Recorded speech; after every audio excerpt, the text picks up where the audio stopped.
Hello and welcome to the Illuminati Issue 2. This is our second annual recording of a whole load of different content creators and people in the community, all brought together to think about the game Marvel Crisis Protocol and share some views on it. So, do you want to introduce ourselves? Arun, why don't you lead us off? My name's Arun. I run the Web Warrior Protocol site. So I started that probably about 3-4 months ago now. So it just has a lot of posts about tactics, roster building, and sort of my own experiences at events. Um, Locally, I've run a couple of events. I'm aiming to run a few more here in the UK at Board in Brum. And I also run a group called the Illuminati, which is sort of our local gaming group. So that's what I do. Dave. Right, my name's Dave, known as UtilityCookie on the Discord and online. I write some articles for across the Bifrost Nexus, mostly roster building. You may have read the Black Order article we've written, and locally here I help organize some tournaments to get the local scene growing. Seva. Cool. My name is Seva. I'm part of one of the hosts of the Capital Crisis Cast. We're a podcast started about a year ago. We're in Ottawa, Canada, and we occasionally head out to some of the areas around here, in Montreal, Toronto, and that's me. AJ.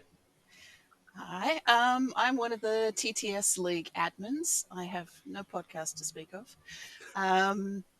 And locally, I would like to run things, but unfortunately, we've just come out of lockdown and there's been a year of cancelling everything. So hopefully that all starts up soon. That's me. Jesse. My name's Jesse, and I am one of the hosts of Fury's Finest. We started before the game launched, and we've kept it going. And our goal of our podcast is to create content for players of all levels, all excitement for the game, and create evergreen content about characters, not only in the lore, but of course in the game. So you can just, jump around where you see fit and find content on our podcast. But other than that, I do some local stuff here in Tulsa, Oklahoma. We run events and things like that. I've actually got an event next weekend, which will be really fun because things have finally lifted here as well. So we can actually do tournament. It's a crazy thing. So, Dani. Hi, I'm Dani. I'm part of the Professional Casual Network, and we have 2 Marvel Crisis Protocol shows. On Mondays, we do, the Power Phase, which is like a live playthrough. And then on Thursdays, we do our podcast, Wait, Did I Roll a Wild, where we kind of talk about news, games played, and that sort of thing. I'm newish to the scene, and we like, the Professional Casual Network. We're as casual as it gets when it comes to Marvel Crisis Protocol. So it's a good time. And last but by no means least, Lexa. Hello, I am Lexa White, the lead for the host of the Morlocks podcast, a Let's Experiment show about finding new homes for the lost and forgotten characters of Marvel Crisis Protocol. On top of that, I also have written a number of articles across the Bifrost, mostly speculative kind of possibility space stuff, as well as being the lead coordinator for one of the many locations in the Seattle scene of Marvel Crisis Protocol. Wonderful. And just in case you haven't seen me before, my name's Jacob. I run the Xavier Protocols blog. I'm also on the Danger Room podcast, so you can find me in any of those places. So we're going to break it down into roughly 3 sections, looking at the past, the present, and looking ahead to the future. So starting with the past, we're going to look maybe over the last year. So I'm going to come to you first.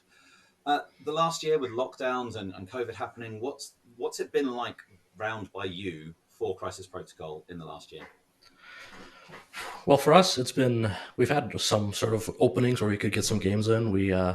Once the vaccination started going, we were able to have some small get-togethers, but it's never been at a store. It's only just now happening that we're opening up the stores and having events there. But we've had games locally. We did a couple of friends. We have a pretty strong local meta. It's very easy to find a game any day you want. And we also did a lot of TTS for a while, but after once we start being able to head out and actually see people in person, that's died down a little bit for us. Dani, what about round by you? We actually were super lucky. Our local game store was the owner of that store was kind of in our like pod of quarantine buddies. So we were still able to play a lot in person because it's really just a core of like 4 or 5 of us who are playing currently. So we were able to get into the store, and even when they were closed, it was actually kind of beautiful because we had full run of the store and full run of the space, so we could kind of have like different spots set up. So we got really fortunate that we were able to play a lot, but with a really limited group of people that we could play with. Dave, what about over in the Netherlands? Well, it's been on and off with lockdowns here. We started coming out of lockdown for a while now. So it has been growing. In 2 or 3 weeks, we have an event with 10 new players. So it's quite a lot. Hopefully that will continue to grow. But the COVID numbers are turning pretty bad again here. So we'll see if that event can happen, or if we have to cancel it. But it's been slowly but steadily growing.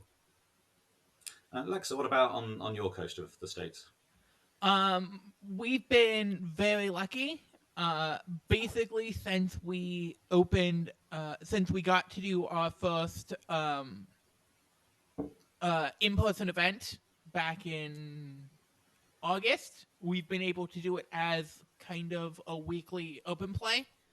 While we haven't managed to get any of like the bigger organized play kits going, we've had a fairly consistent showing for open plays, and we're averaging 4 to 10 people a week, which is really nice. Brilliant. Jesse, what about around by you? I guess I'm representing the Midwest here in the United States. So it was actually, we had a similar situation that someone was speaking on earlier, where it was like all our stores were closed. You know, Covenants here, they were closed. They still are closed. And that was our home store. So we had to kind of pivot as well. So after we were in lockdown for quite some time, we did have 3 or 4 of us get together in the little social bubble, get some local games. But other than that, we haven't had much of anything till recently, till late September, early October. So it's still very fresh for us, especially a lot of the players that got into the game during lockdown, which turns out was a large population of this game. So it's been very exciting, and it's been fun just to have people come to a store and, you know, tell them it's a tournament, but really it's just we're all playing and having fun. You know, it's not some hyper competitive element here, you know, because we just want people to play. Arun, what about your neck of the woods? Yeah, so here in the UK, we've been super lucky in my sort of area. So this weekend's the first weekend where there hasn't been an event on the Saturday, I don't think. There's one up in Durham, which is quite far from me, but for every weekend for like the last 2-3 months, there's been an event within an hour of where I live. So it's been really good. My local gaming shop's got a really, really healthy crowd. So there's probably, on a Tuesday, we usually get 8 or 9 games going now. And we've started working through all the ultimate encounters, all of the organised play kits as well, which has been pretty cool. So it's been really good. As things just growing, it's just sort of really taken off and got quite large, which is just amazing. And AJ, what about round down your way? Australia has been a little bit sadder. The last event I ran and the year was looking very promising off the back of that was Deadpool's arrival party in April. Deadpool never arrived to his party. But that's a whole nother conversation. Yeah. And that was looking really promising. And it was, you know, the stores we had like in-store practices and people were starting to slowly come into that. And then bam, 100 days of lockdown. And we're just kind of coming out of that. And I'd had like 4 or 5 events planned and they're all just being cancelled. So it's been a little bit of a false start here physically. But you know what? TTS League has taken off. And we're slowly starting to coax more people into that. So that's a good thing, I guess. But yeah, 2021 is a bit of a write-off for MCP physically in Australia. I mean, there are some pockets in, say, like Western Australia where they haven't been affected as well. I think Brisbane is doing okay, but Victoria and New South Wales are just Okay. Let's try and turn it on something a bit more positive. Although there sounds like there's some really amazing growing communities in different parts, so that's really pleasing to hear. Yeah, look, there's lots of pockets of people that want to play. We just can't get out and play. I want to think about the release schedule over the past year, and I'm not talking so much here about the delays that different parts of the world may have experienced. I'm thinking about kind of the pace that AMG was going at in releasing models. How did you feel about that? Did you feel maybe it was too fast or too slow, or were you able to buy all of the models? Have you maybe started off buying all of them and then had to scale it back? I'm just interested to dig into what different experiences have been around how quickly those models have been coming out. I'm going to go to Lexa first on this one. So I really enjoyed how quickly stuff was coming out. I was keeping up with the models just fine, but I've also specifically made it a point in my local meta that I am bringing every character every week so that if anyone ever wants to try someone or we have new players who want a teaching game, I have everyone available. And so I've kind of hoisted myself on that financial burden, but I enjoyed how quickly it was coming out as an experimenter. There were so many shiny new toys to play with in a way that felt like I was going to be eternally satisfied, if that makes sense. Mm-hmm. There wasn't a time where I thought about, well, I was getting bored of the game because there wasn't enough. I had tried all the stuff I wanted to do. And I like that feeling of having there being a little bit more going on than the stuff that you want to get done. Brilliant. Let's go to AJ. What about from in Australia? I know you've had some significant supply issues, so maybe your answer is going to be a bit different. We haven't, well, recently, like in the last month, we've gotten everything, but we hadn't had a release since March, but I'm not going to complain about that. So Australia has always had gaming. It doesn't matter what game you play, there's always significant supply issues, but that's okay. The game itself, I love the release schedule, and I'm a bit of a hypocrite. I tell new players you don't need to buy everything and turn them on to things like the 3-box challenge articles, but I must have everything as and when it comes out. Like that's just me. My painting table hates me for it because I'm such a slow painter. But look, I absolutely love and adore this game, and the pace at which it comes out. I mean, I think you touched on it in the first Illuminati article, is you don't buy multiples of this game. So they have to do something else to make money, right? So that's their release schedule, and it's aggressive. But again, I can still play as Guardians, which came out right at the beginning of year one, and I'm still competitive. I don't need to have bought everything, right? That's the beauty of this game.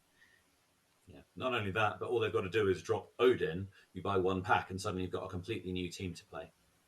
Exactly. Brilliant. Jesse, what do you think about it? I think this is an incredible year. I know there's a lot of things going on in the world which were reasons we had delays and things, but let's look at like what we got the last year. Because it seems like when you mention these things, it seems like time has passed differently, which it probably has the last year. But the X-Men were announced and then released at this moment in time last year, and at the 1-year anniversary of the game. And then since the X-Men came out, which was a huge wave, we just got inundated with so many new waves and affiliations. And I think this was the year of gaining new affiliations for the game, which I think was a huge, huge plus for the game. We just got so many affiliations throughout this year. I'm sure someone's wrote it all down on paper, but I mean, with both X-Men teams, both Brotherhood teams, with the Inhumans, you know, the list goes on, and that was just early in the year. That I think this was a really healthy year for the game because it represents all the characters people love about in this universe. And you know, I say it all the time on our show. every character in this game is someone's favorite character, and that's my favorite part of this game. And every character is viable, unlike other miniatures games where, oh, you bought this model that's only in this group, affiliation, army. This game's not like that. If Gwen Stacy is your favorite character, she can be played in every team, and that is truly, truly amazing. And I think the release schedule was a bit brisk this year, but I think that's a positive because you don't have to buy it all. And as someone just mentioned, I have to tell this to myself too, but we buy them all eventually at some point. I assume. Yeah. At least content creators we do. So Yeah, I think you're not alone in that. yeah. Aaron, how have you felt about it? So I'm actually going to contradict what Jesse said. So I don't own that many Marvel models, mainly because I only play Web Warriors. So I think I have like 16, 17 models. The urge to buy them all is definitely there. Yes. But the amount of games that I managed to get in anyway, obviously it's a few less since I've started college, means that I get to play against all these different models, all these different miniatures. So for me, I think the release schedule's been great because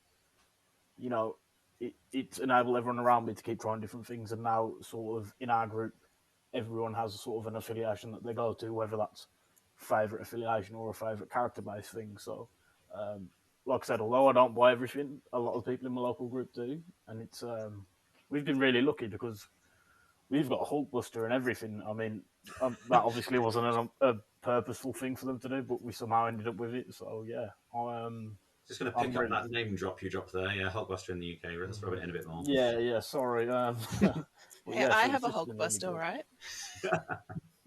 I have friends in Netherlands, all right. Speaking of the Netherlands, Dave, let's go to you. Yeah, well, it's been a great year, and there's so many releases, which I think is great for the game. But if you would ask me what came out in February, January, I don't know. It was there was so much, but that's great because like some said before, there will be a model for everyone. Everyone has a different favorite model, and it will come out eventually because with the release, they're bringing in 3-4 models or even more a month.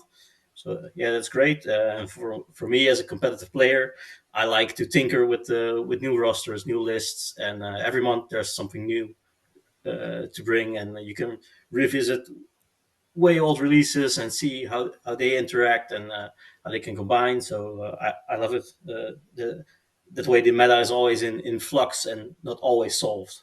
So I like it. Dani, you said you've come to the game a bit more recently, so maybe you've got a slightly different take on this. I'm keen to hear that.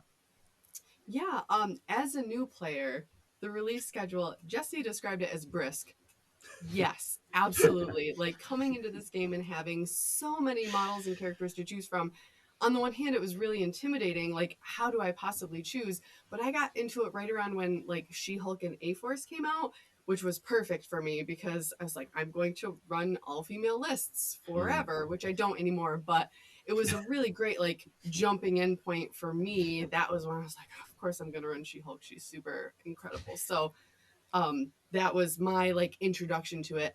I am very fortunate in that my husband is really the one who got me into this, and he is a completionist. So we have everything. Speaking of friends in faraway places, we just got our Miss Marvel and Hulkbuster in the mail like earlier this week from our friends in the UK. So we have those, which not many people in our area have those yet, unless you get them internationally because, again, supply chain issues. So the rate at which the models came out was overwhelming for me, but I knew kind of like the core of what I was looking for. And my husband and the other guys on our channel, they all kind of like helped me get the white noise out. Like, who am I never going to really want to play? What type of player am I? And then I was able to narrow it down a little bit more. But it's exciting to have so much coming out so quickly until you get to a drought period when there's nothing. Yeah. Seva, Canada's been a bit luckier on the supply side, hasn't it? Yeah, we've got most of the stuff in relatively quick. I don't think we have Hulkbuster yet, but it's probably coming. I think one of our local supply chains was saying that they already have it here, so we'll see. But I do agree. I love the quick release. There's always something new to talk about, and like a new model comes out, you're able to revisit your old lists and be like, oh, this actually fits in perfectly. Lets me accommodate for something I couldn't do before. and I'm a fan. I've definitely been skipping a lot of releases. I haven't been purchasing everything. It's just been overwhelming at times, especially with the supply chain issues where you have a block, and then a month comes out and you're like, hey, here's 10 releases. What are you going to do? But I think it's good for the game, and it's been a lot of fun. Yeah, certainly for me, about this time last year, I think there was maybe 1 or 2 packs that I'd missed. That's a lot more now. There's a few more. Some that I need to go back and grab, but with the release schedule, keeping up with it. Yeah, several of you mentioned the painting table. That's another factor. So yeah, Grey is a colour. Grey is a colour. Yeah, Moon Knight just a grey Moon Knight is fine. Moon Knight in shadow, does that work? Probably works. Brilliant. So I want to think about like where the game's at now. We've had 2 years of the game sort of going through, and a whole load of releases coming out. We've seen some changes in terms of the odd errata, and some amazing new formats as well. We've had the Battle Realms come out. We've had the Collector. We've had the more of the Ultimate Encounters, and we've had a really fantastic Symbiote 4-player event. I really enjoyed playing that. So just thinking about where the game's at now, have you got any thoughts about what are the things that are really standing out to you? I mean, 2 years into the game, why is it that you are still playing this game where it's at right now? I'm going to go to Arun. So I get asked quite a lot how I'm still playing the game, because I just play Web Warriors, so I just play the one roster. For me, it is just such an amazing and balanced system that I used to play like 7 or 8 different game systems at once. Like literally, that was my thing at the local shop. It'd be like, oh, you want to learn this game? Ask Aaron, because he plays everything. Now I just play Marvel because it's just an amazing game. So I think it's in a really good state. When we found out we were getting updated character cards, that came as a shock, because that was something I didn't really expect to happen. I just thought maybe we'd get new characters of the different alliances. But what we've seen has been amazing. All the changes are great, and I don't think there are any models that after these changes won't be viable. So that's great for the people that have bought everything, and also new players getting into the game, because it means you can pick up the core box and just what's in that box you can now use, where I think it was getting left behind a little. So I think all the changes have been amazing. You mentioned the organised play kits. As I said, we've been doing them weekly. They're amazing. I don't really think we could ask for anything more, at least in my opinion. I think they're doing an amazing job. AJ.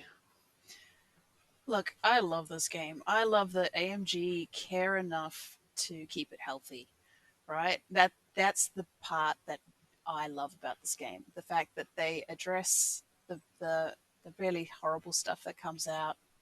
I mean, Cookie's responsible for most of it.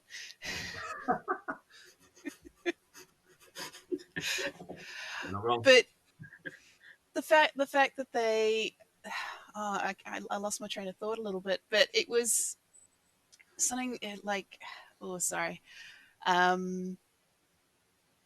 Sorry. Okay. What was I saying? Care enough to do stuff. Yeah, so like they take the time to remove the stuff that feels bad, right?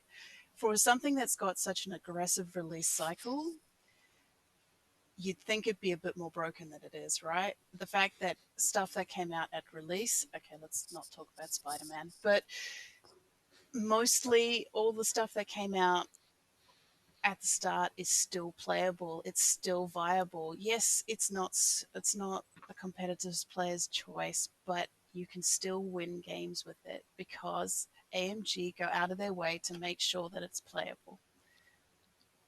And I think that's great, right? And the fact that they've now got an opportunity to kind of do a soft relaunch and the new cards and address this really scary stuff that they kind of got wrong at the beginning. The fact that they're willing to admit that they got stuff wrong at the beginning, that's fantastic. Like, that is the sign of a really healthy game.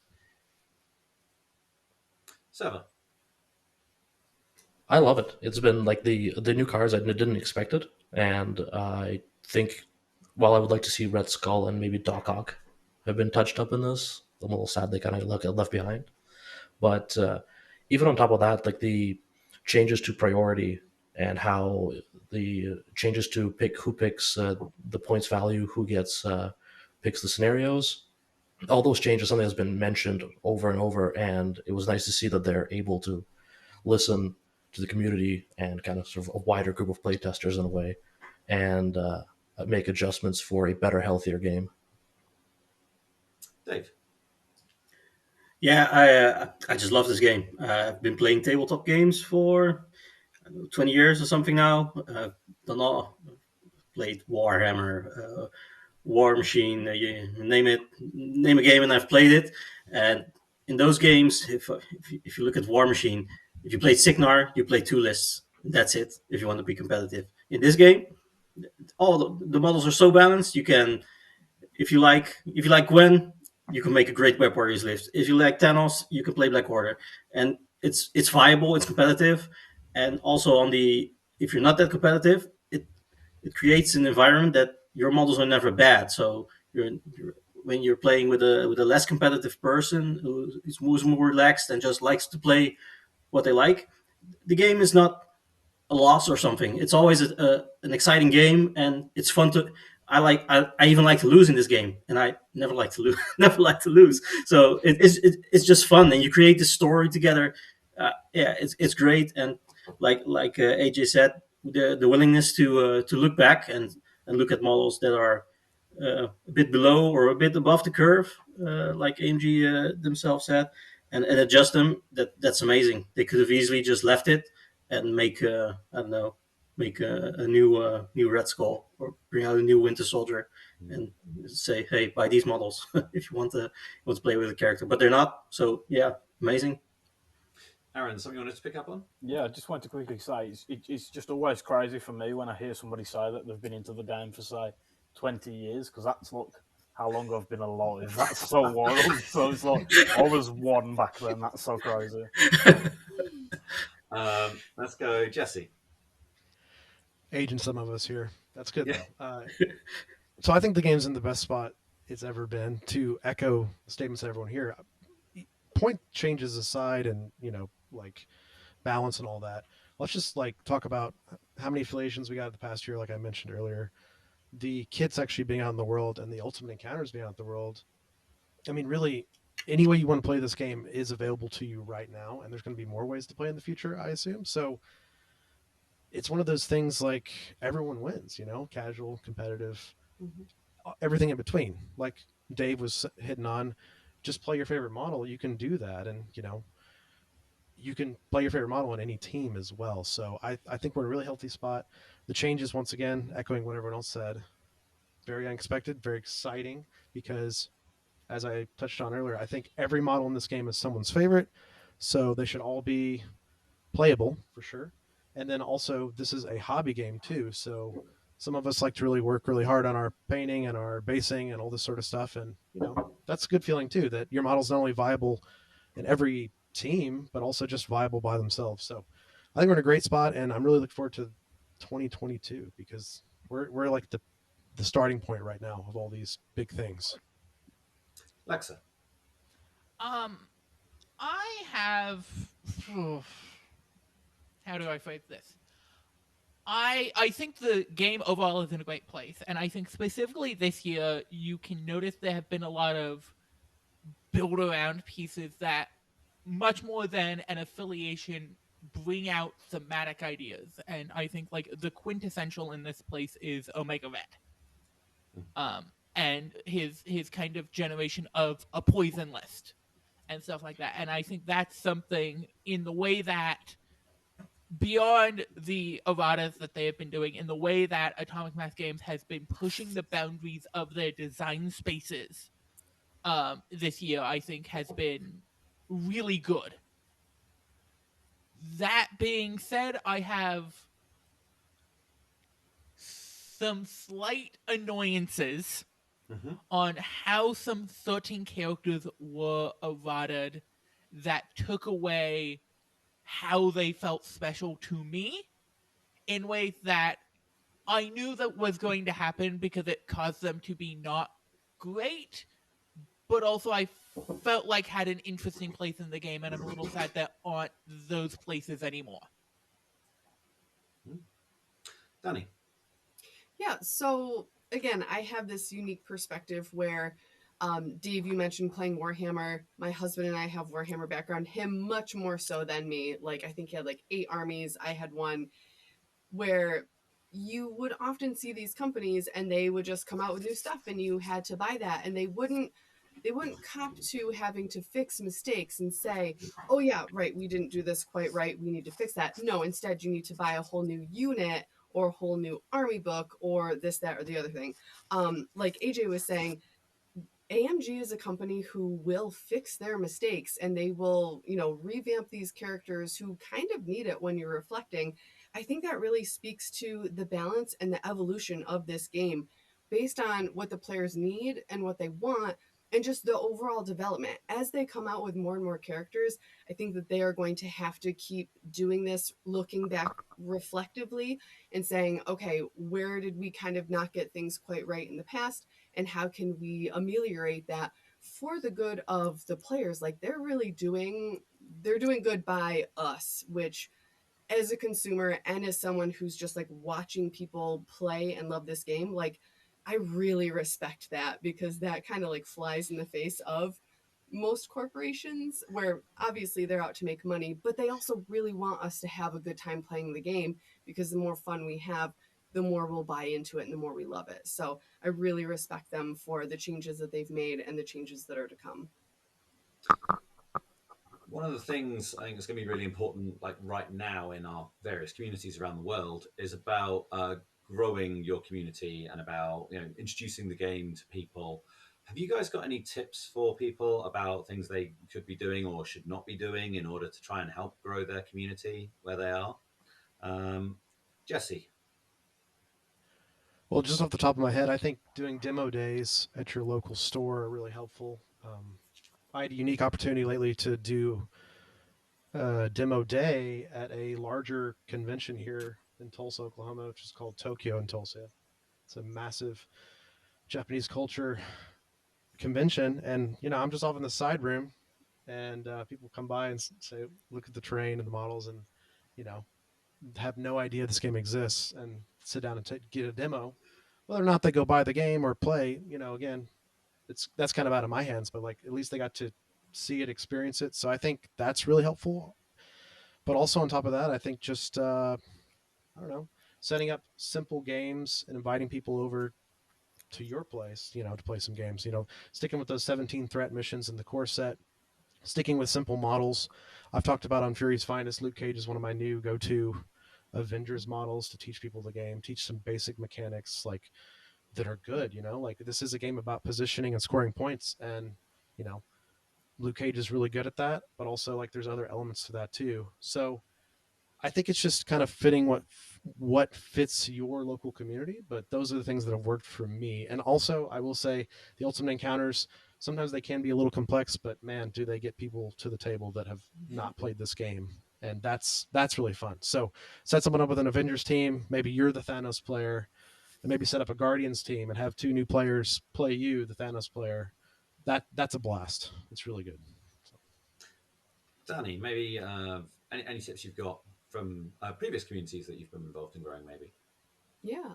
The more like accessible that you can make it, like Jesse mentioned, kind of formulating lists for your players. We actually just got my brother into this game a couple weeks ago, and that was very like, my husband wrote his list. He just went with base Avengers. We didn't do tactics cards, and it was really just like a very like ease into it environment where there's no pressure. There's not, we are like, we call ourselves the junk food, because like, we're just like casual. We like to have fun. We write a lot of fluff lists, whatever, and just not taking it too seriously. I think having events where people can come and check it out and just see what there is huge, because so many people might not know about the game, but they know about Marvel and Marvel characters. So that in and of itself, that's what got me into it, where like tabletop games, nope. Star Wars games, nope. Love the movies, but no. But like, oh, I can play as Jean Grey now. Like she's my favorite from the cartoon. Sign me up. That's that thing where if you can like hook someone by their nostalgia, those positive memories and stuff like that, and just showing them how easy it is. It can be a complex and complicated game. It doesn't have to be. So if you know a person and you're like, maybe they're into it, you can figure out what type of player they may be. That would be a huge, huge benefit to getting more people involved in this. Arun, any tips? I know you've done really successfully growing community in your local area, so I'm really keen to hear yours. I think just making sure there's quite a big presence on social media for it really helps. So like we post up our games, we've got a couple of group chats. Obviously, I share all my stuff with in the group chats, which sort of shows it's quite active. And I think just being open to new players and letting them sort of join in. So if there's anyone down the board in Brum, which is where I play, I'll just sort of say, hey, if you're waiting for a game or anything, why don't you have a look at Marvel stuff, and I'll just be really open and willing to talk about it. And I think it's also important to remember that not everyone wants to play it the same way. So like when giving a demo game, I tend to ask like, so like, what are you interested? Like, do you want to play with your favorite characters? Are you just looking for another game system? And then obviously, you don't give them a hyper competitive game experience. There's lots of very very casual players in my group, as well as some more competitive players. So I think it's important just to float sort of between the two and make sure that everyone can play the game how they want to, and let everyone know that it's not just about playing it one way or the other. And there are these ultimate encounters, there are these different options of playing, such as separation anxiety. I think that's all just really important. And when people realise that there's so many different options when you play Marvel, I think that's a great thing. And letting people know about them really helps get them interested and get them playing the game. AJ, you've been instrumental in building the Australian community, so again, another person I'm really keen to hear from. Look, it's been a lot of false starts, but I'm good at demo games, right? I've convinced a lot of people to buy this game physically, and yet there's nowhere for them to play. Look, everyone's kind of said it. It's easy. You just, what do you want to play? Like, how do you want to play? Because this game, you can do all of it. The best games I've had is the ones where I play with my opponent, and we're telling a story, right? So I've got a friend who runs Guardians of the Galaxy, and we actually don't care who wins. We want Rocket to go and do the ridiculous thing, both of us. Mm-hmm. And that's what I love about this game is you can be hyper competitive, but you can also be super casual, and the two of you can actually still have a fun game. But in terms of growing communities, it's been tough here with the release schedules but you know what? We've all still managed to buy it. We all still want to play it. People are now painting because we've only just got, like I said, we haven't had a release since March, but everyone's now starting to paint their stuff, and people are asking me when the next event is, which, given we've had a year with nothing, I think that's really cool. Online is easy because I can convince people to play on TTS quite easily now. In fact, I've convinced a lot of people to play on TTS because of the lockdowns, and they go, "Oh, I'm not a computer game." I was like, "You haven't seen me play online. Like I am terrible. I bump everything. I can't judge distances. I'm not a computer gamer. I'm a tabletop war gamer." But I still have fun time on TTS. And that's the thing. Sorry. Arun, something you wanted to come in with? Yeah, so just another quick thing I missed. I'm not sure if any of you guys are doing it, but what we're doing as well is having sort of the Tuesday after the week that we've sort of been told we're getting the releases. We're having like a big, huge intro day. We're getting like cake and samosas and stuff and posting it up everywhere and just saying, look, come down, play Marvel, you don't need anything. So I don't know if that's something a lot of people are doing, or maybe an idea that people could do, but that's another thing that we're aiming to do to get people into the game. Lexa. It's the Seattle scene is an interesting beast because we have the option of too many places to go play. such a And- hard life. Wish I had Yes. that problem. Uh-huh. We currently have about 4 to 5 stores, all within a 30-minute drive, that do Marvel Crisis Protocol nights, and it's been a lot of work to try and make it into a cohesive Seattle scene rather than each individual store having its own kind of ecosystem separate from each other. And that is something I am still working on, and I don't have a clear answer for.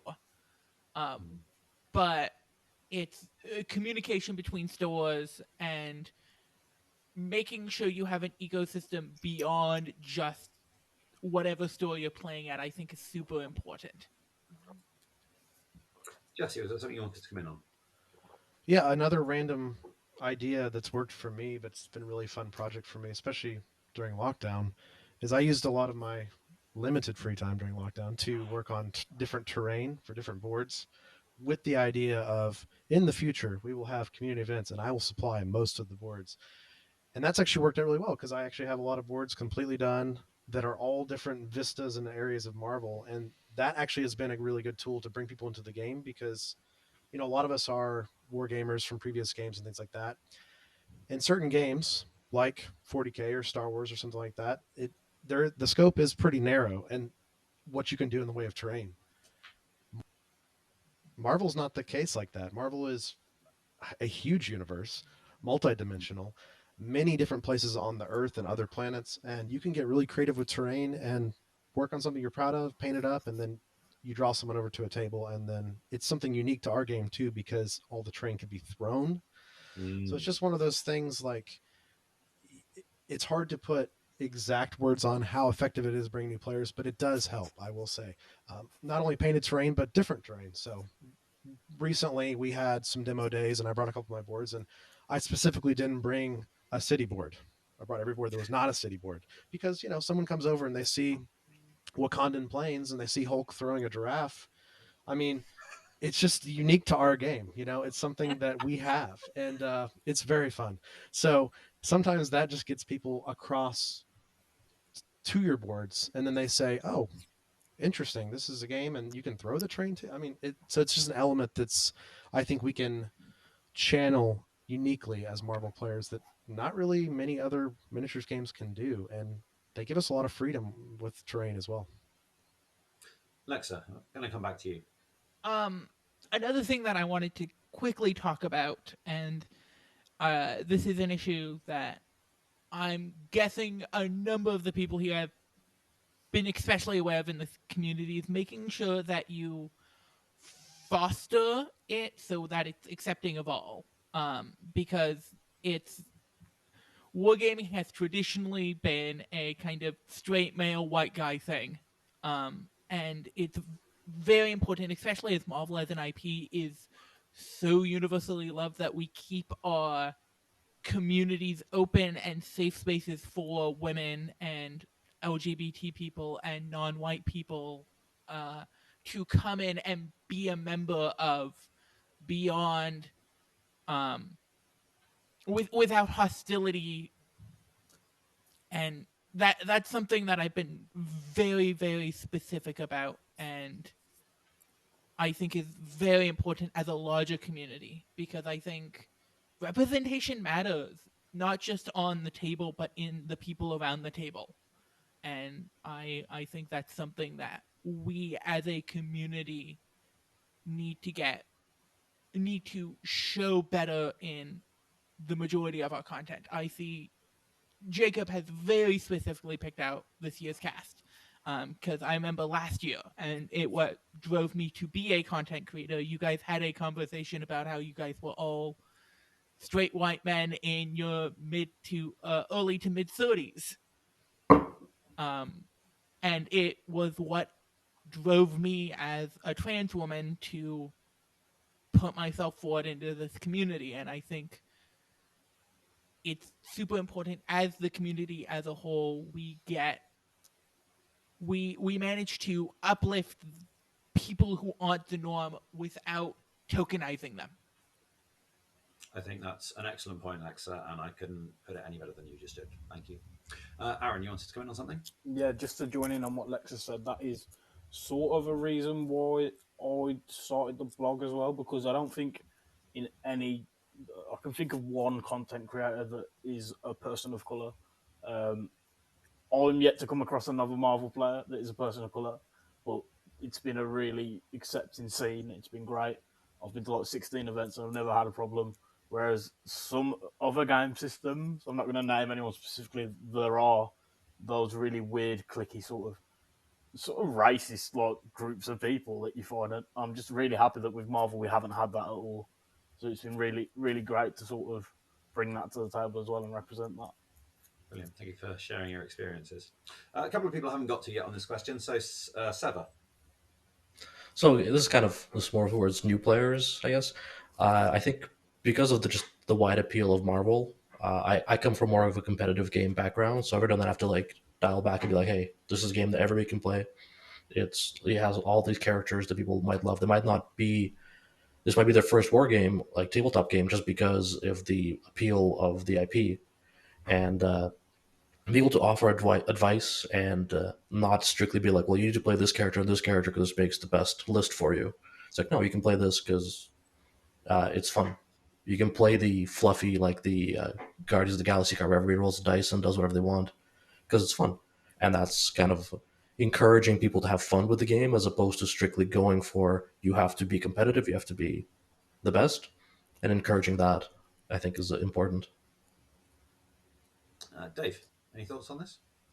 Yeah, not too much to add, but with all that has been said. But I think the most important thing is when you have a new player on the table, just throw some terrain into each other, throw people into terrain, and show how fun this game is. And if they come with questions like, "What's how can I build better lists?" Or if you notice, hey, they have that competitive itch, then go into more detail. But I've noticed I've fallen into that trap sometimes of going into too much detail, and this works well with these models, and you have to pick these crises, and they get lost in it. So just play a light game, maybe show a tactics card or two how it works. That has a cool interaction, and just have fun. I think that's the most important part, and then the game will convince the people. It's just a great game. So AJ. Dave said it perfectly, but one of the things I do is I always have a case of my best painted miniatures, and it's a display, so it's got like a glass front on it, and that always sits, no matter what game I'm playing or where I'm going, I always take that with me, and people will ask me about the miniatures, and that's my in. It's Marvel. You don't need to say more. Yeah. There's my go-to list when I'm going to go down to the local game store and just have a casual game is going to be Hulk, Hulkbuster, and Steve Rogers. Just having those really cool models, and people are going to stop and go, "That's Hulkbuster. That's Hulk. What game is this?" I think just having those big showpiece models and making them part of your lists as well. Dormammu, having Dormammu, just go, "What is that? I want one of those." Is a tip. There's so some fantastic points there. Touched on something that I was going to go on to next, actually, which was terrain. Just a quick one on terrain. What is the best piece of terrain, for whatever criteria you're going to use for that, best piece of terrain that you've seen or played on? Let's jump in. I'll go back to Dave on this one. Thomas the Tank Engine. Damn it, that's my one. I went and bought a Thomas the Tank Engine just so that I could throw it at people. So do you want to dig into that a bit? So your Thomas Tank Engine, is that tell us about the board that was on. Well, it was just children's toys. We just grabbed some stuff, and then that was part of it. So so this is pretty fun. Anything works. and that fight scene in Ant-Man. yeah. Well, we know what AJ's is, so Jesse. That's tough. Yeah, we did that the first weekend the game came out as well. We made an Ant-Man board immediately, and it was a blast. So on our board in particular, Godzilla got thrown. He was out there, a very large piece out there. And now we have Kong as well. So we have Godzilla and Kong, large pieces to throw there. But man, it's tough. I guess I'm gonna go with my answer earlier. We do have a Wakandan Plains board here, and throwing rhinoceros or giraffe is a crazy thing. And we always say they survive. They run away somewhere, but it's before they crash So into cool. someone on the board. Hopefully it's someone bad too. Like Red Skull getting a rhinoceros thrown in his face. There's a level of satisfaction there because he's done some bad things. So I say Wakanda for now with animals. Lexa. So I actually have to shout out another member of the community here, who posts a little bit on the Discords, and but it's Marcus, who has put together some fantastic boards that he has shared. Specifically his recent Mysterio Theater board, where he has like a tower of cards and like a bunch of mini sets and stuff. That's very cool. And the fact that I'm going to shout this out to about him. He is working on a motor pinball board right now that I am eagerly anticipating. Dani. So we mostly do like city boards. I would love to see Jesse's Wakanda board because that sounds incredible. And I imagine the animals are like the cow from Twister. Like, of course it survives. Like, Right. of course it does. Yeah, Let's not go course. that far. So we mostly just stick with like the city board. We have some really great like trees and stuff like that we got from somewhere. But we actually use the Funko Pop Cosmo the Space Dog, which is, gigantic compared to the model. So that's always fun to throw. And my husband painted a really cool like arcade where the lights look like actual lights. So like I love throwing buildings and stuff like that. But Cosmo is definitely the most interesting terrain piece that I think we've featured recently. Seva. This is a bit of a tough one because I think I mostly also play on just like your generic city boards. I think maybe going back to when we first started playing is just like when we didn't have terrain set up, we just got the game going and just kind of slapping a table together. What we had was just throwing a big tall boy at somebody. Arun. Very good. So for me, it's probably the recently released Sanctum Sanctorum, just because we did the Dormammu, sort of the scenario you get in the Dormammu box with the portals and stuff. I don't know if any of you have played that. So we did that, and every time you close a portal, you flip a card out from this like event deck. So one of the portals was next to the Sanctum Sanctorum, and we flipped this card, and it was like destroy all terrain within range 2 and deal damage to characters equal to its size. So sort of like the Sanctum got sucked into this dark portal along with like a dumpster and a Daily Bugle. It was just really, really cool because it was a Dormammu mission as well. I think he killed like it dies like 3 people. It was just a really awesome gaming moment thematically. Not just the fact that the Sanctum is such a nice piece of terrain. It was just really good. Jesse, you want to comment on something?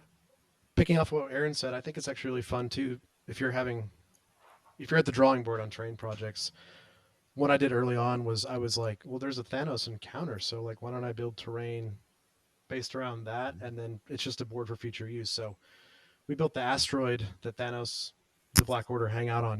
They can all breathe on that somehow in space, and all the floating rocks and everything. It's fun. It's just a different board, but more importantly, when you bring out those ultimate counters, it is a good demo moment because you're fighting Thanos on his asteroid. The Milano's there parked. The Guardians are one of the teams. They're ready to go. So I think that's kind of fun too. You can kind of build around these ultimate encounters, and as Aaron said, how much more appropriate can we have Dormammu invading Bleecker Street? It's very good. I think one I haven't seen yet, but the one that I really want to see is the blue area of the moon. It's a classic X-Men location, and I'd love to see someone do a take on that. Maybe I'll take that as a project. I'll set myself over maybe next year. Just quickly, at an event, we were playing on a board, and we were like, "This is so strange. Why are we playing on like an asteroid themed board with all these like excavation stuff and terrain?" And then we drew missions and revealed them, and then my opponent at Pick Sword Base was like, "Now it makes sense. This fits perfectly." Okay, I want to cast our eye into the future, and we're just about to have a huge drop of new rules and cards. So I thought I'd just start by going around and getting everyone's kind of reactions. It doesn't have to be in depth, but just initial looks and maybe 1 or 2 things that you're really excited about from this. So I'm going to come to Dani first. Woof. Well, like I said, it's all kind of new to me, so I figured like new rules, bring it. That's fine. Like I am adaptable. I feel like having to learn the new rules in addition to just learning the core rules. Okay, that's totally fine with me. There's nothing that I can think of that I was upset about or that I found super controversial. I just kind of took it in stride. Sure, let's do this. This is a new thing. Moving on. So that's my take on it. Seva. Well, for me, I'm really looking forward to just trying out the game with my current. Like, I play a lot of X-Men right now. Was sort of my go-to. It's X-Men with Modok. It's fun. It works pretty well. But my favorite, like the one thing I was really building for is making sure I'm playing at high level, at high threat value all the time.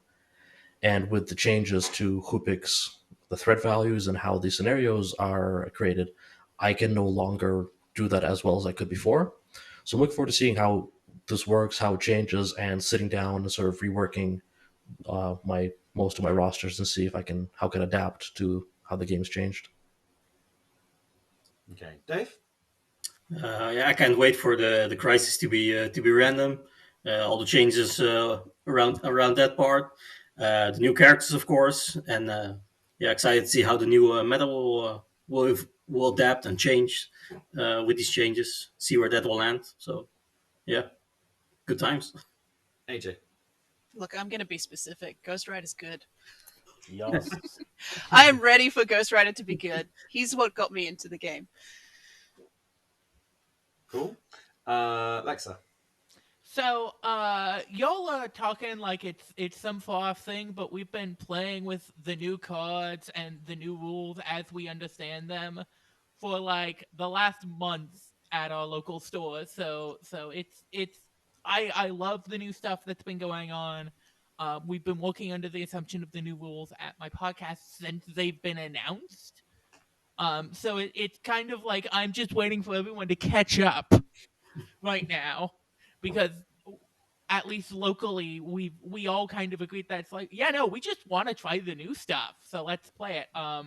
And to be specific, my boy Bullseye, oh boy. Somehow, I'm not surprised, Lexa. That has not come as a shock to me. Lexa is the Jesse. champion of the unplayed. Jesse. So many things. So just to briefly echo what everybody said here about the changes in the rules. I mean, I think these are all positive for the game and especially positive for teaching people. I've already begun teaching people the new rules because they're a blank slate. So it's 10 models, 10 tactics cards, and then we randomly draw crises. These are things that actually help a lot with the turn zero confusion for some new players, I would say, and some of the analysis paralysis. But that aside, I'll just pivot out of the rules completely and talk about, I've been attempting to play Green Goblin since the beginning, and I've had varied success as we all have, but Green Goblin being changed with my favorite bad guy team is a very big thing for me, and then Hulk, my favorite model in the game, is Hulk now. So I think these are all just things that are good for everybody, casual, competitive, because I think we all fear Hulk now, or we should, and that's a good thing. So because it is the Hulk, and this is Marvel, so. Welcome to the Hulk Club. It's been a lonely place for me for a while, but I'm glad that I've Yes. got more people come in there now. So. Certainly, yeah. Yes, Aaron. and I've been running the Green Goblin Club. Yeah, That's right. Arun. Yeah, so I really like all of the new changes. It's really I like to try and play quite competitively, so it's going to be really, really cool to suddenly see these spider foes popping up everywhere as a web warrior player, at least. It's going to be really interesting to see the shifts in. I don't really like to say the meta with Marvel because I've not really, other than sort of recently Sam Avengers, there's not really been like a defined meta. I don't think, but it's going to be really interesting to see what new things people start bringing to the table.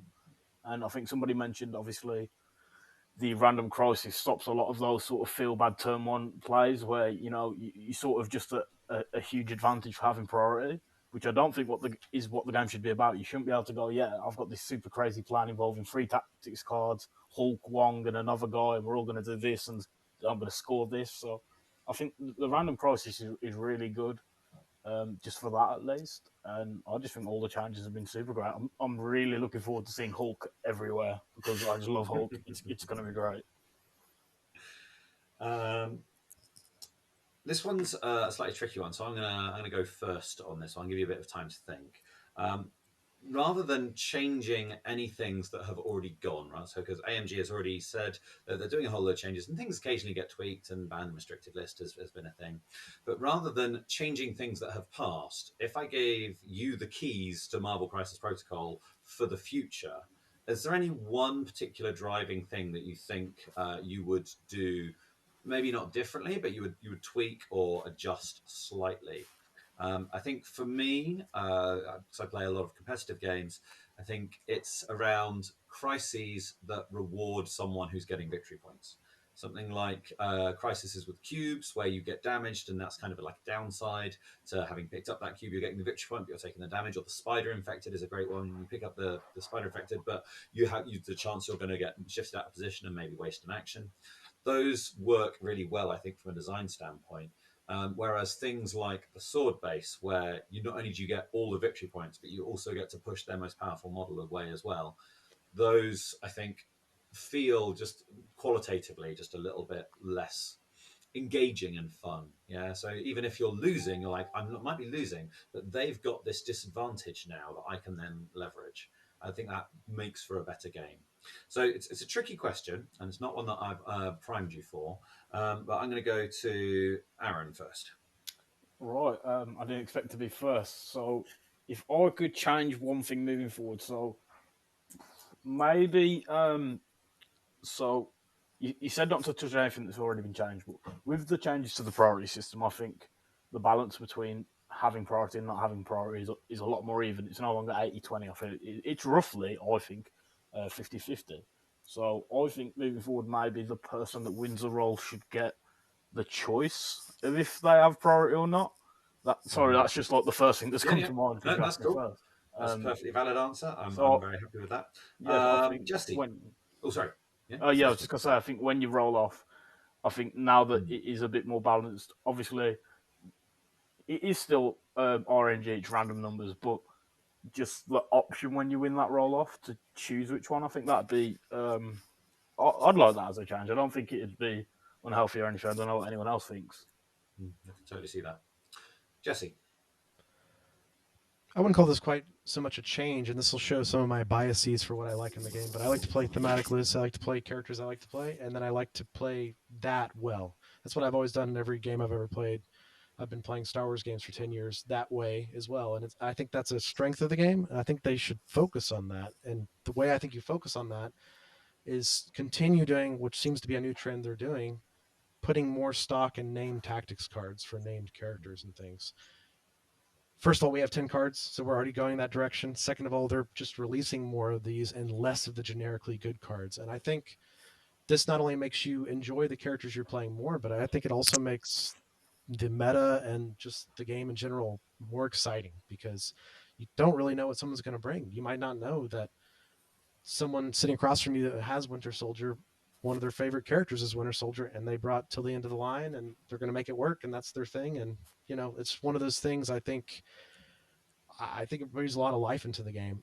Continuing with that thought, I think they should release more OP kits and Ultimate Encounters, because once again, you're doing more thematic things with the models you spend all this time into. Though it's a different format, you're getting more out of your investment in the game, and also, of course, getting more people to the table. That's the separation anxiety symbiote scenario is just absolutely stellar. I cannot sing its praises enough.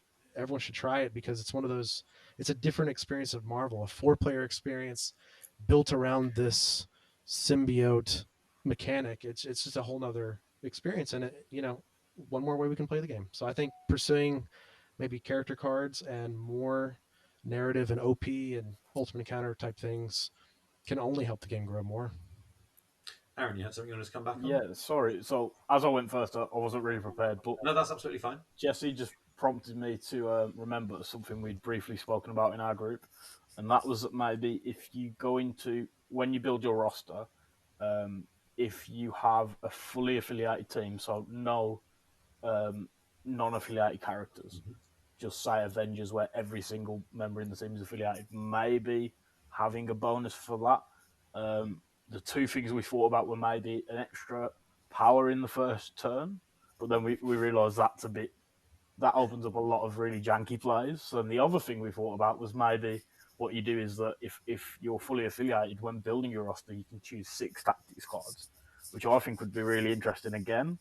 I don't know how that would work practically. Just obviously, it would benefit the larger affiliations a lot more. But it's something, like Jesse said, rewarding people for being affiliated and Fnatic. And I think there is something there.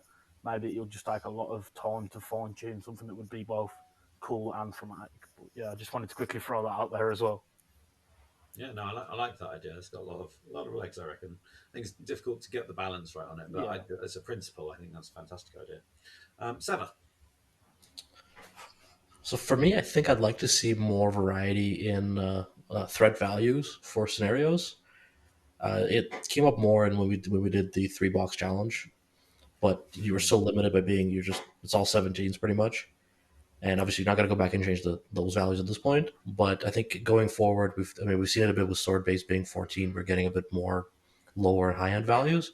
I'd like to see just more options as that goes on. You just keep going, print more scenarios with wider ranges. I don't know if we'll go past 20, but maybe it could be interesting. AJ. Well, everyone's said what I wanted to say. I don't think I have. I love this game as it is. Like, yeah, okay, we could have more scenarios, we could have more points values, we could give bonuses for bringing everything in affiliation, or giving debuffs for bringing something that should not be where it is. But that's the whole point of superheroes, right? Is anyone can be on a team together. Yeah. So why punish that? But I think anything that's got, you said it yourself, Jacob, anything that's got a negative effect where I didn't do anything wrong, I'd like to see less of those. So like sword base, I get punished for playing the game, for example. Those kinds of things, and there's not many of them, and they're not significant, but I'd like to see less of those around. But off the top of my head, I can't actually think of very many. Well, I think that's the statement about the state of the game. So yeah, that's no bad thing. Dani. I would love, like Jesse said, the ultimate encounters, specifically separation anxiety. We played that over the summer. Anything where you can get more than 2 players playing at a time, that was probably one of the most fun games I've played. And I don't remember who won. I know it certainly wasn't me, but it was just so fun to see all these players coming together and playing such different groupings and in such different ways all together at one table. So anything like that, anything like a thematic event, anything where you're getting more people together, really thinking outside of the box, I would absolutely adore that. Jesse, you want to come in again? Just a quick point on separation anxiety. You know, the threat's 11, so we have a different threat there with 4 players. It just makes the game so different. And the first time I played it, we did have a local player who just went Thanos with a bunch of gems, and that was it. They even cut some points. They didn't even go full 11 because they said, I want to keep my affiliation. I said, okay. So this is the type of game we have. It's very exciting. So, and that, you know, Thanos with a bunch of gems, picking up symbiotes, I mean, and that's one player. You can't put like a price on that. That's a great experience. Yeah, my local, when I first played it, someone brought MODOK as part of their team, and just everybody just decided they were going to kill MODOK. It's just like, no, you brought MODOK, you deserve this. Man, in our separation anxiety, MODOK somehow gained a long move, and seeing that big ugly face move that quick really tore away a bit of my soul. That was something else, man. Lexa. So speaking quickly, before I give my full answer, speaking quickly of the threat discussion, a thing that I have noticed, because we are getting intrusions coming up in the Convocation Wave, which is a retool of the Space Gem scenario from the Infinity Clash League. So I've started looking at their like OP kit and mini extravaganza specialty missions. as like maybe slight barometers of where the future can go. And we have had a 22 threat mission. Now, in the empirical event that we had over the mini extravaganza, there was a 22 threat mission. So they are testing out and at least testing the waters with above 20 threat values. I can see some of you pulling faces at the thought of that. No, it just made me think, man, what is that? Oh, that is actually really interesting. Would shake it up if there was a 22 threat. Gosh. Yes. As for what I would do if I got the keys to the kingdom, I would get the costuming out of the 80s and out of the cartoons. Because there are so many better costumes than the ones that they used in the cartoons in the 80s. Just mod your models. That's what I did. That requires skill that I don't have. Brilliant. Okay. Sorry, that's completely thrown me. Yeah. Yep. Get out of the 80s. Yes, especially. Actually, that's a good suggestion. Rather than get it out of the 80s, have alternate models, right? That's how you sell more. That would be so cool. Well, they've started doing that, haven't they, with the Spider-Man and Doc Ock pack? Yeah. And foil cards, which are kind of cool, a little bit of bling for your tabletop as well. So maybe we'll see more, and maybe that's one of the things, having things that you don't need to buy, but which are cool. I really want Dr. Octavia. I'd play more Doc Ock if she was Octavia. I've seen some people doing that, and I would play a lot more Storm if she had a mohawk. My Storm's got a mohawk. Yeah, that's actually not a hard mod, Lexa. I think I'm sure someone locally could do that for you. I'd play every affiliation if I could just make everyone permanently have a symbiote attached. I mean, they could do that. Same. Sure. And that's the beauty of this game, right? The stories we tell from what we've done. Like, you don't need to remember. If you don't remember who wins a game, that's a sign of a good game, right? Yeah. So what I want to dig into now is a bit more in the character space. There's some easy hits here. There's some easy wins of characters that we haven't seen yet who are big name characters. There's some big ones, but I'm sure we'll get to those. But to try and avoid getting to them for as long as possible, I've got to go to Lexa first on this. So, so it's like I have my dream pick, and then there's one specific thing that once the idea entered my head that I just can't let go. So first off, my dream pick, I want the Stafford Cuckoos. I've made no bones about this. It's going to be really difficult for them to actually design that character, so that's something that I would be really fascinated to see. The thing that has entered my head and not left, and it's because I'm working on a series of articles on possible secondary leaders for each affiliation. And when thinking about the Spider Foes, I'm like, Prowler should be the second leader. Give the guy who hates Miles Morales as the second leader, so we have the like Miles Morales haters and the Peter Parker haters as like the two ends of the affiliation spectrum. Yeah, and then you could give him the arch nemesis rule for Miles Morales as well. Yeah, I like it. AJ. Okay, so here's where I reveal I'm not really a Marvel fan. I'm learning the game I'm learning Marvel Universe as I go. That's absolutely fine. Look, they've already released. Kamala Khan was that was the only comic I had read before I'd started playing this game, and she's here and she's amazing, and I can't wait to play her. But I hear Squirrel Girl's good. I can't. Yeah, it'd be interesting to see what they do with Squirrel Girl. That's. I want an army of trained squirrels. I heard some rumors about a potential Squirrel Girl, and apparently, if we get her, she's going to have some bonkers rule, which she rolls rolls 6 dice or something. If she gets one of every dice facing, she gets to KO someone. So I don't know how true that is. Well, if you look on like the Marvel website, they have like the power rankings of all the different heroes and villains, and Squirrel Girl is like 10 and everything. Yeah, she's up there. She's crazy apparently, and I was like, who is this person? Dani. I would love to see Emma Frost, just because, like, old school Marvel comics. Like, we've got Jean Grey, give me some Emma Frost. And I am a huge fan of the Exiles series. So Blink, Nocturne, any of those characters, I would love that. And then Blink has like the teleportation thing, which I know we have a couple characters who did that, but I feel like that could really bring a lot of like wild movement to the board. But Emma Frost all the way. I want her, but I do worry, like Lexa pointed out, I do worry about the costuming on her because it's going to be very, very risque. Maybe. Who knows? Yeah, 90% of the costumes I wouldn't be happy seeing, but there's a couple of good ones. Lexa, do you want to come in on something? Yeah, no, I wanted to jump on the costuming point exactly. Yeah. Another reason we need to get out of the 80s is how they costumed their women was not great half the time, and Emma Frost is the like primo example of that. So sure. I definitely want to see a more modern version of Emma Frost when she does come out. Jesse. So many answers here, right? Aaron sparked my symbiote brain earlier. So my first thought would be a newer character to Marvel. That's Null, the Lord of the Symbiotes. You stole mine.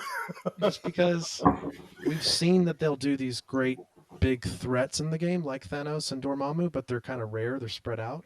So I think another big threat model like Null, even if you're not a symbiote fan, I just think it's good for the game. A big threat model is pretty interesting. So that's my first vote. But staying in this vein, it would be probably Scream or Symbiote Spider-Man, because these are things that resonate with a lot of people, and I think it'd bring people to the game. And if I could tell one of my friends here, like Symbiote Spider-Man's in the game or Scream's in the game or something, that'd probably get them on board. So that's very exciting. Seva. I've been just thinking about all the different characters, and like, I'm assuming we get Fantastic Four at some point, so I'm not gonna say them. But for me, I think it's between Iceman and Sentry, two sort of opposite ends, I guess. I'd like to see a lot of the Dark Avengers in general to be put into at some point, which I'm hoping we will. But I think if I had to pick one, I'd go with Sentry. Aaron. Yeah, so Null was what I was going to go for until Jesse stole it. I just want symbiotes everywhere.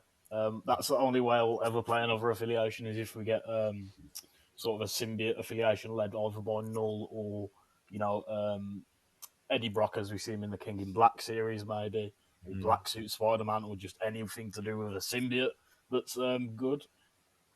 So yeah, that'd sort of be my dream edition, and I think if they really branched out into all the different symbiotes, that would be cool. I mean, they're very clearly aware of them. They've shown them in Separation Anxiety, and I think one of the most difficult but yet interesting models they could possibly add to the game would be Hybrid. So if anyone doesn't know what Hybrid is a symbiote that is the combination of 4 different symbiotes. So if we could maybe have each one individually, and they have some kind of cool transform mechanic, if they could pull that off, in the game, absolutely, that would be amazing. Just having sort of all 4 of those symbiotes, they all spend X amount of power, replace them with Hybrid. That would be amazing. And he's just like a 9-threat symbiote monster. Symbiotes. I like symbiotes. I like that. Dave, am I right in saying that the Marvel has not been not been a bit like AJ? You're not massive into the lore, but that's right. I in the 90s when I was a kid, I had some comics, right? Some Spider-Man, Iron Man. But I do have to say that the ones that stood out to me were Silver Surfer and Galactus. I mean, if those would come in, that would trigger some nostalgia for me. But yeah, I think after 95, I haven't read a Marvel comic anymore. I've watched some movies that came out lately, but that's it. So following on from that, clearly we've got some big affiliations still to come in the shape of the Fantastic Four. Maybe they'll be bringing out the Eternals to tie in with the movie.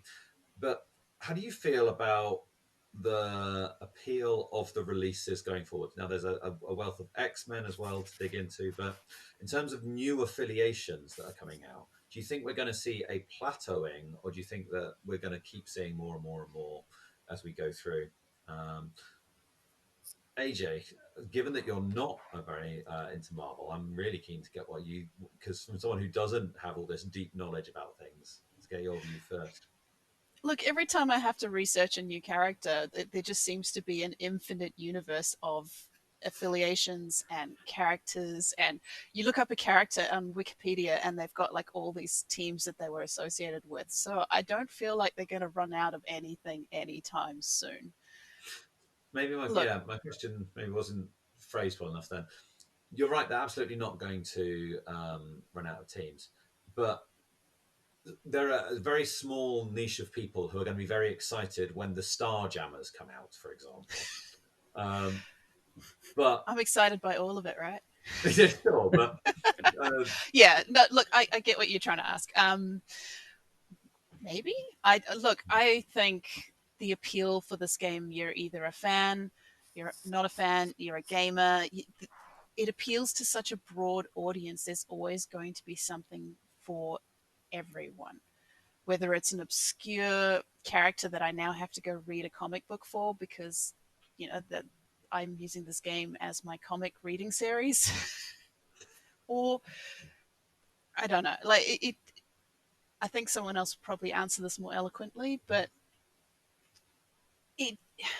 there's just so much to Marvel, right? It's nostalgia. It's been going since what, the 60s, 70s, 50s. There's years of stuff to tap into here, and everyone's got something that they want to see, whether it's from a fan point of view, from a I want to see what the most ridiculous character they'll bring out, Leather Boy. They've just got so much to go for. Yeah, let's go to the opposite end of the spectrum. Jesse, I'll go to you on this one. This is a hard question. It's very hard.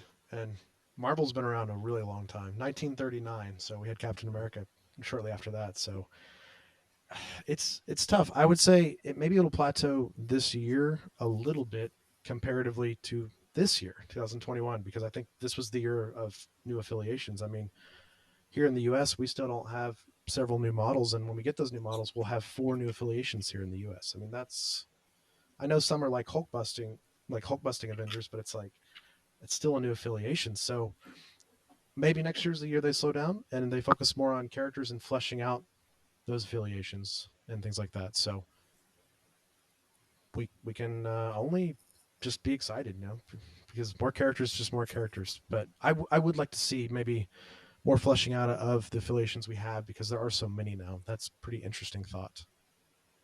Lexa.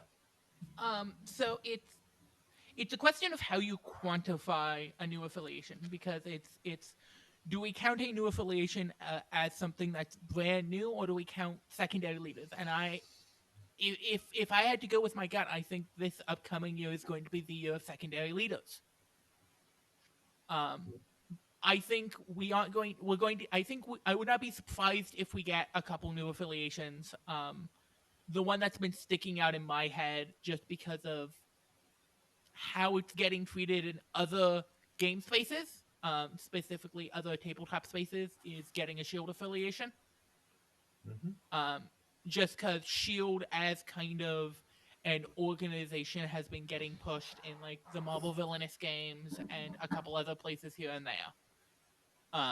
So I would not be surprised if they come out and there's enough characters in there with class sections of existing places that it would not surprise me.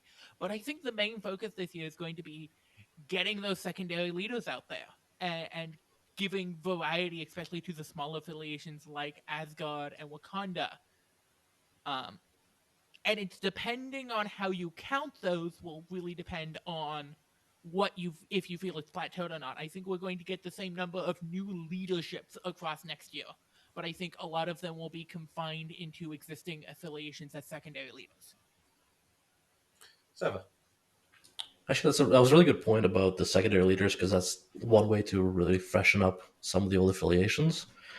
I think we'll probably still see a fairly large amount of new affiliations. There's a lot of sort of big ones, like earlier I said, Fantastic Four. That's one that's missing in a way. I think we'll keep seeing them for the next little bit, and then maybe once they sort of run out of the main ones, we'll see what the movies have in store and then kind of capitalize on that. Dani? Yeah, I think that there's plenty that they can still go with, and even if players don't know the lore, they're not familiar, they don't care about the lore, they can still get really excited about the new affiliation and who is on that new team. It's all very exciting. I think fleshing out the current affiliations would be a great move on their part in the coming year, and definitely, like Lexa said, those secondary leaders that can completely revamp. Like, look at Sam Wilson Avengers. That took like huge leaps in popularity for the initial affiliation that some people felt was kind of getting stale. And then you just add in a secondary leader, boom, you have something like brand new, essentially. So I think that any of those things could really keep things very exciting, even if they don't necessarily come out with new affiliations. Arun? Yeah, so when I was young, comics weren't such a huge thing then. Neither were a lot of like the 90s X-Men TV series or anything. So my Marvel knowledge is very specific to the movies a lot, and then sort of things that I've branched off based on interests, such as symbiotes. In case I hadn't mentioned that, but it's quite hard to answer this question in terms of what I'd like to see. I think a really good move from AMG would be if that not only do we keep branching out with these new affiliations, which I'm sure they will do, but if they added some new leaders that weren't secondary leaders, they were sort of leaders for their own faction, but they didn't add necessarily new models to the game, or maybe just one or two new models. Like, I think Cabal is desperately in need of a leader that pulls together some of the more not out there, but the less known heroes like Omega Red and Cassandra Nova. I feel like they could really do with an affiliation of their own. I mean, as I said, I don't think they need to bring out waves of new characters to do this. I think one leader with maybe another model and then just a list of who can go in there would be really cool.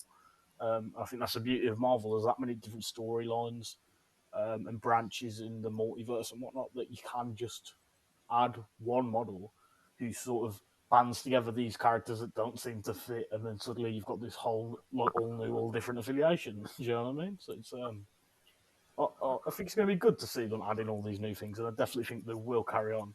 As Jesse said, this year might have been the year of new affiliations, and as Lexa said, next year might be the year of secondary leaders. But I'm just optimistic we get lots of new things, to be honest. And Dave? Yeah, I totally agreeing here with Aaron. I mean, looking at what they've been doing for the last 2 years, I don't expect them to change much in it. I think we will see new affiliations come out. I really hope they flesh out some of the affiliations that don't have that many models. I mean, Black Order needs some love. I think we all agree on that. So they need more stuff. but yeah, I mean, if you look at the Avengers lineup and the Cabal lineup, they have lots of models, and I would love to see every affiliation be fleshed out like they are. I mean, I do not know much about the lore. I guess some affiliations can't be that big, but I would love to see at least a couple of new leaders in some affiliations, and I can't wait to see what the future will bring for new affiliations.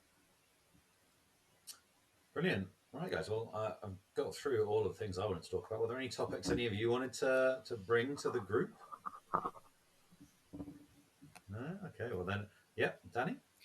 I was just going to say, since we're talking about affiliations and affiliation list, do we think, what is your opinion on, like, what is an ideal size of an affiliation, if it even exists? Like, ideally, how many characters would you have to choose from in an affiliation that you think would make it optimal? That is a great question, which I'm going to bounce straight back to Dave. All right. I would probably say at the minimum, maybe 6, or maybe that's a few. 6, 7, 8. I think that would be a perfect size, because then you're not always locked into these 3 core characters that are, if you're looking from a competitive side, they're always the best. So you take these 3, and the the other two that are left are obsolete. You're never taking them. And with like if you have 8 and at least a few options in the point values, I think you can be flexible enough to have at least a good core of those characters and flesh them out with all the other models that are there. And if you're a player that wants to run one affiliation and no other models, then at least you have enough to choose from with 7 or 8. So I think that would be a perfect number to.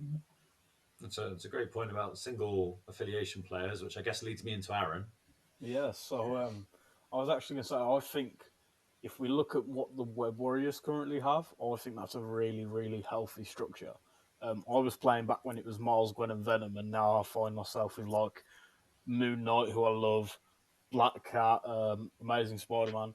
I think if we look at their sort of breakdown, that's what a good affiliation spread looks like. I think with the addition of, say, a 2-threat and maybe a big 7 or 8-threat model, obviously that's not doable for all affiliations, but that sort of roadmap where you've got 1 2-threat, a few 3 threats, a couple of 4 threats, 1 or 2 5 threats, I think that's sort of the perfect place. It's hard to put a definitive number on it, just because it does vary. I mean, you look at Asgard, they've got a higher end of threat values, and you look at Cabal, you've got a huge threat, but I think roughly what the Web Warriors look like now with maybe a couple more, that's a good number, and I'm really disappointed that I can't think exactly how many Web Warriors there are. I think there's 9 or 8 or something like that. Well, I'd have to pick you up because there'll be people screaming at you that you forgot Peter Parker, Corset Peter Parker. I didn't forget him, I just didn't feel the need to mention him. Or Daredevil, forgot, even though I love Daredevil. We forgot Matthew Murdock is who we forgot. So yeah, Daredevil, I mean. Seva.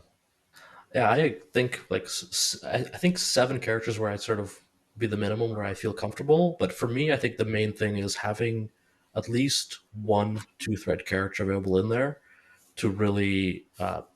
It helps patch up so many points values for you. So for me, like if you have a 2, you have a couple 3s, couple 4s, maybe 1 or 2 5s. I think I'd feel comfortable as long as that all fits within like 6 or 7. I'd be happy with that. Lexa?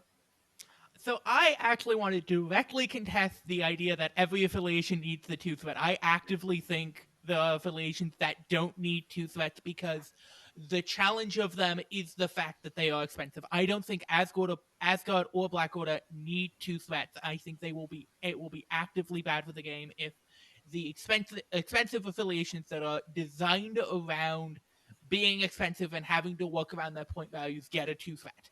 And so I think that we need to kind of throw away the idea that every affiliation needs a 2-threat because I think that would be actively bad for the game. Let me flip that round then, Lexa. How about every affiliation should have a 6th threat? How do I phrase this? Well, I would love that. I am of the position that having uniformity across affiliations would only get boring. I think different affiliations require different things because they are thematically different. And to instill this idea that there is a perfect affiliation that every affiliation should strive by is ignoring that each affiliation should have its own individual strengths and weaknesses and should be designed around those strengths and weaknesses. Some good points. Jesse? And also to pick up where Lexa left off, maybe it's not just the number of models. Maybe it's just a representation of 3 threats. It's one of those things like here at Fury's Finest, we're huge fans of the X-Men through lore and stuff. And I think the X-Men potentially in the future are going to get more 3s. And that's going to open up a whole new playstyle for X-Men we've never seen. Because if X-Men get more 3s, that's just a different scenario because they have a lot of 4s and things. So I like Lexa's idea a lot of just basing it around the lore and the balance within the self-contained team. Because something I always talk about with new players and just on the show is like, we get fixated on the leaderships and how good the leaderships are, but really the makeups of the teams and the threat levels of the models in the teams, that's really the affiliation. The leadership's like just this extra, very nice icing on top of that. But I think it's one of those things like who makes up the team that is unique to this affiliation topic. And Lexa mentioned Asgard. They have a lot of unique things going on that only they have. They are high threat models, as Aaron mentioned earlier, and they have a feel. dilute them too much. You know, we can't add a lot of things that don't make sense within their team because that is their identity. So I have faith that AMG will find ways to keep all that balanced, really, is the biggest thing, because it is neat that Asgard and Black Order have less models. It is one of those things. I think it's really neat. So fingers crossed for Supergiant one day for Black Order. But that's me as a Marvel fan. That's not really me analyzing this meta and stuff. But I don't know. I think what we have is good. And if this is the year of getting more models for our affiliations and more secondary leaders, even if they're niche things like the Hulk busting Avengers, I am very excited about that, because I think when you start bringing multiple leaders in your list, the turn 0 gets really fun. And I'm not even talking about competitive. I'm just talking about fun. Yeah, Like, definitely. switch out your leader. AJ. I'm not sure I have much more to add. Everyone else has said what needs to be said. Yeah, I think some of the affiliations, I'm thinking maybe of Wakanda here, could do with a few more characters, particularly if we're going to see a 22 threat crisis. I think there could be some list building difficulties there. So I think 4 is probably a little on those 5, isn't it, with Storm? But still, 5 feels a little bit on the low side. So I think a baseline of, I think I'd probably say a baseline of 7, I think it would be a minimum I'd want to see. But then would Wakanda play at 22? Is that they do well down at the lower end, right? That's their specialty. Maybe you've built your roster so that you're playing something else, but I think we always want to keep having mono affiliated for players like Arun, who only ever want to play Web Warriors. Having the ability to do that and still being able to do it at the range of threats that they are that they're asking us to play at. So I think there's kind of a lower limit of what you'd want to have. Jesse. And furthering that discussion, I think Wakanda is a good example, though they are very strong because they can build teams at such low threats. I think it's more interesting to have more affiliated models from a lore and thematic point of view. And that's one of the things I think that's kind of plagued the TTS League, in my opinion, that's been not so great, is like, oh, Enchantress is everywhere, you know, rather than every time someone's playing Asgard, they're probably playing Enchantress. Like those are the ways we want to lean. So it's like, yes, I completely agree with that. If Wakanda got more Wakandan pieces and Wakandan people, that's only great for the game, in my opinion. I'd love to see mainly an affiliation on the team and maybe a splash character or two, rather than this sort of like, oh, I have 3 affiliated and 2 unaffiliated every time sort of thing. Because, you know, it's neat to see all of one team together. And I'm sure, you know, Aaron, Web Warriors, if you go all Web Warriors, that would be the dream, because I'm a Web Warrior player as well. If I could just only go Web Warriors, but right now we don't have enough models to do that. Okay. Speaking of which, Aaron, do you want to come in? Yeah, I just wanted to say, obviously we've mentioned 20. Oh, just quickly, have we lost someone, or is that? Yeah, Dave's dropped out. I'm sure he'll try and rejoin us if he can. Oh, okay, cool. But... So yeah, just quickly, we've mentioned 22 threat missions. Going above 20 threat is something that I personally am not a huge fan of the idea, just because, sort of, as Jesse was saying, I think it might really start to put a stretch on keeping a lot of affiliated characters. I don't know if that's necessarily what Jesse was saying himself, but for me, going above 21, 22 threat, I think then you will sort of have to, you'll have to lean on sort of rogue agents or just more an affiliated model. As somebody that purely plays one affiliation, the idea of trying to stay affiliated at 22 threats is a bit bonkers. I think it's sort of like, it's doable, of course. Man, those all webbed up turns are going to be great. Yeah, it'd be crazy to have like 7 models doing all webbed up, wouldn't it? But yeah, so I just wanted to say, I know it's not really the topic we're on at the minute. At least from my perspective, 22 threat or even 21 threat, anything above 20, I don't know if that would necessarily be good for the game, although I could 110% see why people would want that in terms of bringing Hulk, Hulkbuster, She-Hulk, and a 6 threat, you know, just a 4 threat, sorry, just a bonkers list, you know what I mean? Yeah, I've played the Thanos, Hulk, and She-Hulk list. That's fun. Dani, if I fire your question back to you, have you got any thoughts about what an ideal affiliation size might be? I mean, I think that a lot of great points were made where Asgard, typically those models are like, that's my number 2 list that I like to run.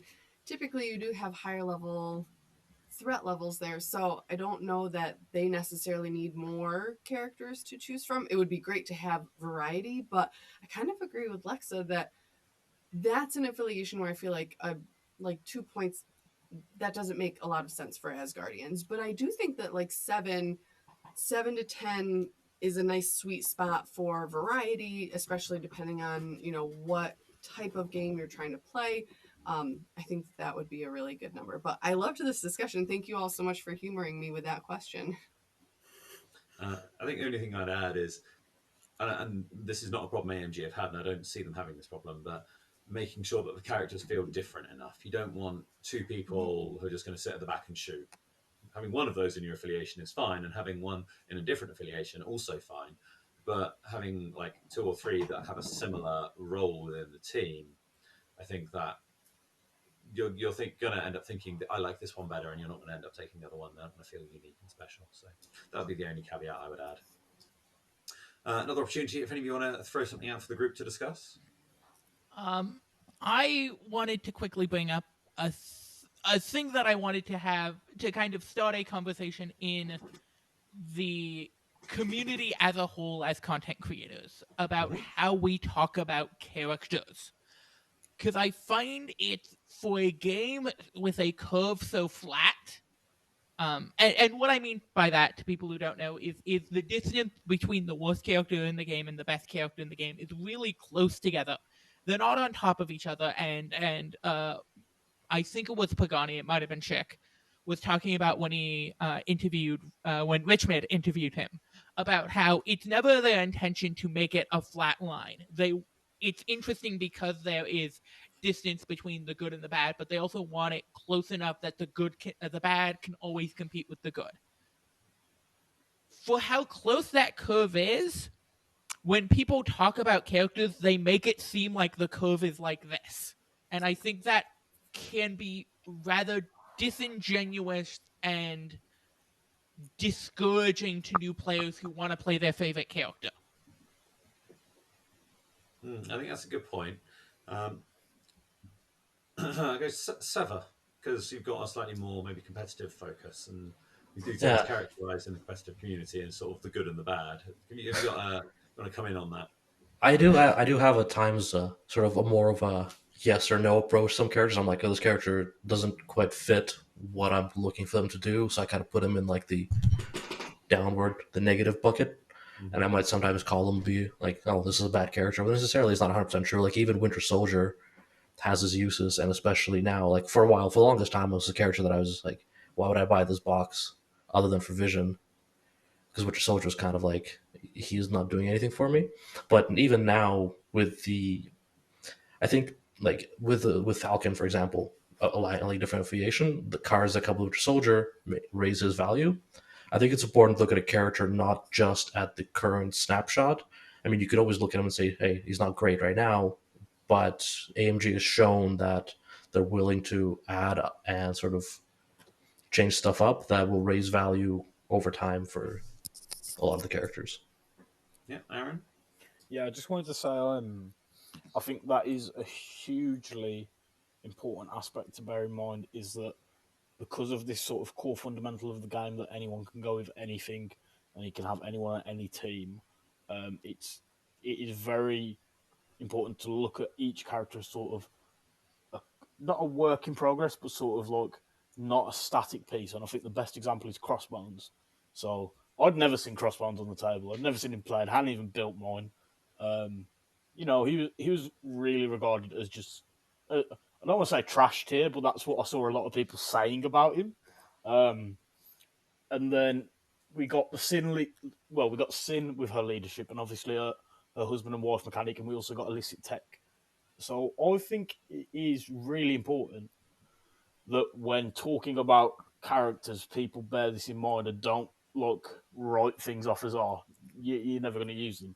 I think every character at some point will either see its 5 seconds of fame or see a mechanic that brings it to light, or say a particular crisis where something that they can do that you hadn't really thought about suddenly comes to bear, and that's the great thing about it. You know, as I said, Crossbones is a great example. I think Bullseye is going to be another great example with the changes we've got coming. I think we're going to see him a lot more. Where again, we just hadn't seen him before, and I think although we might not see another huge wave of errata and changes, we should definitely be on the lookout for an actively moving and changing. Again, I don't like the word "an actively moving meta." Like I've played quite competitively, and I've got to admit, I think I've played 15 events, and I've been in the final for 14 of them.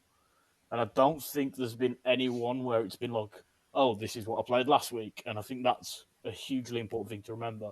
Although it might seem at one point there's a definitive meta, I really don't think there is. And I've took Web Warriors and made them work. You know, they've got a lot of great tools recently, but before that I was running them and making them work. So I think it's important to remember that every character, although it might not seem so like straight cut and divided, every character's got play. I mean, me and Lexa did a podcast episode about the Punisher, and I think it's definitely viable. It's definitely doable. You know, even in a competitive sense. Seva said obviously Winter Soldier doesn't do much, and he doesn't at the minute. But that's fine because I reckon he will at some point. And it's important to bear in mind there's so many things that could add a release that we don't know. Maybe they will at some point. Maybe, 6 months from now, everyone will be taking Winter Soldier and everyone will be saying how OP he is, Jesse, you want to come in? Yeah, what a great topic to bring up, Lexa, because I do think this is an issue just in gaming communities in general. I think we have to watch ourselves because some of us do play at high levels and competitively, but I think always being positive, always being inclusive, and then, of course, recognizing the thing I said earlier, every model in this game is someone's favorite character. That's very important to me. I think that's very important. We treat all the characters with respect to that in mind, though, they might not fit your team or your play style. That's a different discussion. And I think the good distinction is keeping those things weighted, It's not like saying this character is bad and end of story. Like, I think it's balancing it all out. And, Aaron brought up good points. Like, Crossbones was already a scary model when used correctly, but then he got new cards and a new affiliation, and now that's where he lives in that team. So it's something that we just have to watch what we say, especially as content creators, because I don't want to dissuade anyone from picking up any model and playing their favorite character in this game. But also too, just I think sometimes we get in ruts, like we get comfortable with models, and I think it's good just to throw a Punisher on your team, switch out a 3-threat for a Punisher, and play the game. And you realize that not only were you holding back your play, but you also were holding back, more importantly, your fun. And, if you worked on your Punisher model or you'd never played with Punisher before, well, now that's changed and hopefully change your perspective. Dani, if I come to you. I think it largely comes down to personal experience with a character where, like, Winter Soldier is not hugely popular and a lot of people don't take him. I've always had success with him every time I've run him on a list. I love him. He does great work for me. I just figured out a spot to put him in, and it was great. Whereas I am out of the ordinary in that way. So everyone has a different experience with each model. I think it really comes down to your play style, where I am not a finesse player. Like I said, I love playing as Guardians. I have never taken Loki, and I probably never will. Not because he's a bad character. He doesn't have a bad build. That's just not the kind of style of play that I'm looking for, that I feel comfortable with. So I think, especially when we're trying to get new people into this game, it's a lot of talking about what are their goals, how do they want to play, and who do they love. Like Jesse said, every character is someone's favorite character. So who do you love? Build your list around that, and then just go and have fun. Like, I don't think that any of the characters are bad per se. Some of them need tweaking, some of them need reworking, but at the end of the day, it's just what kind of experience do you as a player want to have? Lexa, you want to answer your own question? I wanted to play off a point that Dani brought up, which is personal experience with a character I can think can overcome the gap of any mechanical change in it. And I think that's something that's not brought up enough in the community. I will go back to a metaphor that I had back when Green Goblin was, as many put him, bad, but I just found him, but as I put it, the brick wall of a learning curve. because he didn't have any easy answers, but he was still powerful once you learn how to play around the fact that he didn't have any easy answers. And I think even the worst character in this game can compete against a fully competitive list with just that player experience. And I think that's something as people, as content creators, we need to recognize and encourage, because I think specialist players are some of the most exciting in a community. AJ, I know you don't create content, but you probably consume a good deal of it, so I'm interested to hear your take on this. Oh, look, I agree with Lexa. It's all about languaging. It's all about, don't tell someone they can't play something because you wouldn't. Like, that's often where I get a bit angry. My thing is, I always pick a character and just sort of learn to play it. So, for example, Wasp. I got given Wasp in a draft, and then I was like, I have no idea how to play this. And I stuck with her for a while now. And I don't think anyone can play Wasp quite like I can.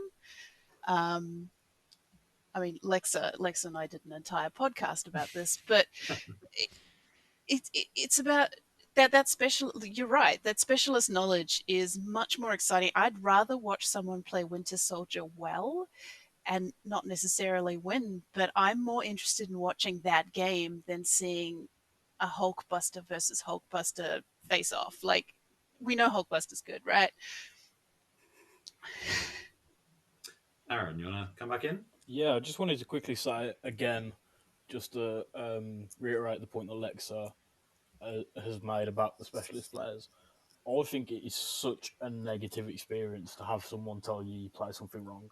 I don't think anyone should tell anyone, not just content creators. I don't think anyone has the right or should feel that they can tell someone that they play something wrong. I had someone turn around to me at an event at the start of the event and was like, "Oh, you should change your Web Warriors roster. That's not a good roster. That's not what you should take." And it was like, "Man, what do you mean? I won the event." And it was like, "See, like you shouldn't say these things because you don't know how people are going to play them." My friend John, for example, he plays X-Men. X-Men, I don't think they're bad, but it seems everyone else regards them as bad. And I think the reason I don't think they're bad is because John is very good. So, I mean, he's gone like 4-0 and 3-0 with X-Men. And he's not like, the great thing about John is he's the thematic Marvel guy. Like, I've never known someone know so much about a certain topic, and John just knows everything about all things Marvel. I think we should really encourage that if people like a character or like an affiliation, it doesn't matter what the meta says or what, the overwhelming majority might be saying. And I think we should also all actively call it out. If you see someone else saying that, be like, look, man, let him play his thing. I get asked it loads and loads, like, why do I run Web Warriors the way that I do? And it's like, that's just how I do it, and I like it. And I think by encouraging that, we'll discover more really niche builds, more really specialist teams, more really interesting players.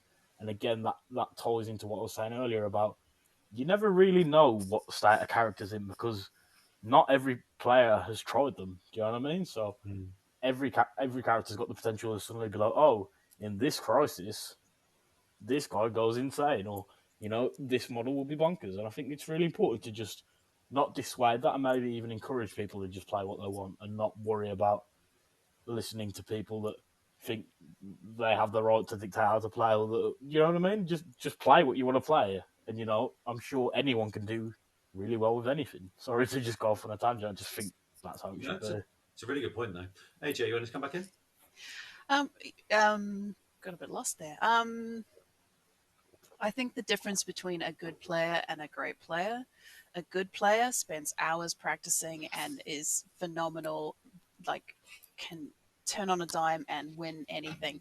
A great player is someone who absolutely loves and adores the pieces that they're playing with and will make the most out of them no matter what they are.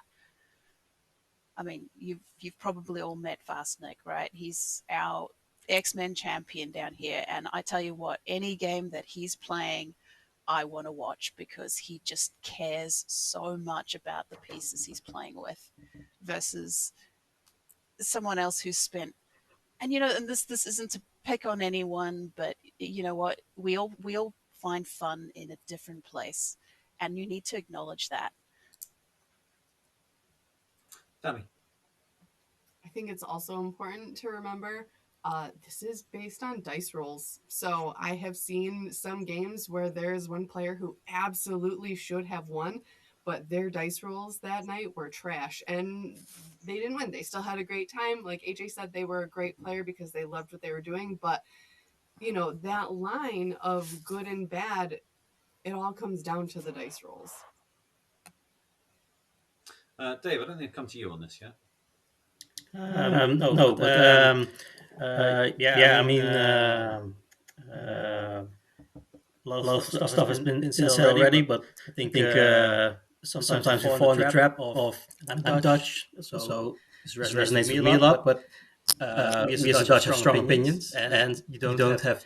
I think we have to look out for formulating opinions as facts, right? Because I see a lot of things put out there that are more of an opinion than a fact, but that because that's how online works. If something gets thrown out there, some people will repeat it, and especially if you're a content creator, people, often if they're not too much into the game, they trust your word for it.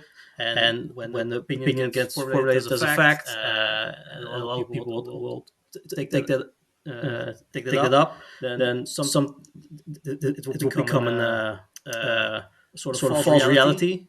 And I think that's a trap that we have to look out for. And like I said, a lot of models are viable, and sure they're going to be more viable in maybe another affiliation, but they're still viable. I think that almost any model you can make work. So yeah. Jesse. Yeah, and I just think we have a unique opportunity with this game. Like we mentioned, every character's someone's favorite character, but then you take that one step further and you can bring any character into any list. It's a unique thing that this game has that I've never experienced in any miniatures game I've played. So I think it's just important that we watch what we say with that, really, and that's what everyone's touched on here, because you could go unaffiliated with your favorite characters if you really wanted to, and that's pretty neat. And it's pretty unique to this game, and I think you get a lot of value out of your models that way too. Yeah, and I think we probably hold our hands up. We probably have been guilty of this a bit on the Danger Room when we do our hot takes. Very often it comes down to they seem good, fine to good in their affiliation, or at least one of their affiliations. But I guess in the past we have been guilty of saying, I don't see a place for this character, and I can see how that might be exclusionary. So thank you, Lex. That's a really good point, and I'll certainly personally be taking that on board in the future. Any other points we want to re up? Yeah, Lexa? So on a completely different subject, I do want to shout out a member of our community, which is Richmond Gaming, and his 27-hour charity live stream. I think it's really important to highlight the work that not only we do for our community, but we do to support other communities. And I wanted to shout him out specifically here since he is not here with us this year, for his great work and his support of important causes and using the community to support other communities, which I think is something excessively important as a community for us to do, because we are not we are not isolated by ourselves. We are not an island. We interact with these communities so much, and it's important that we all support each other. Absolutely, and I've got a lot of respect for Rich and what he's been doing. And Aaron, you were part of that as well. And Dave, were you in there as well? Yeah. A few of us took part in that. A really great event. So thanks again, Lex, for bringing that one up. Just a little subject. I don't know if anyone's even interested in talking about this. Something that hasn't been touched on a lot. I think all the new changes, I genuinely think all of them are great. Are there any new changes you think weren't that great? Anyone? I just thought I'd ask whilst we have so many different people to ask. I know Lexa mentioned it earlier. Okay. Dave, anything that your beloved Black Order had taken away from them? FT? Is anything taken away from A them? bit of flexibility on the DM's end. I don't like that they're nerfing the time gem. I mean, thing was balanced. It's fine. I don't know. No, there's not much. The only thing that I don't like maybe in this game, that's not something that's been changed, but that's like the 14-point threat. I think it's too much of a tight squeeze, and it forces list building a bit too much. So I would like to see that go on the lower end. But overall, I'm just happy with this game, and it's not much that I don't like. If anything at all, actually. Yeah, just want to quickly. Oh, Sorry, yeah.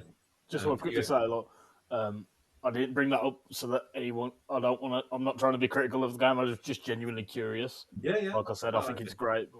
We'll answer the question in the spirit it's meant. AJ.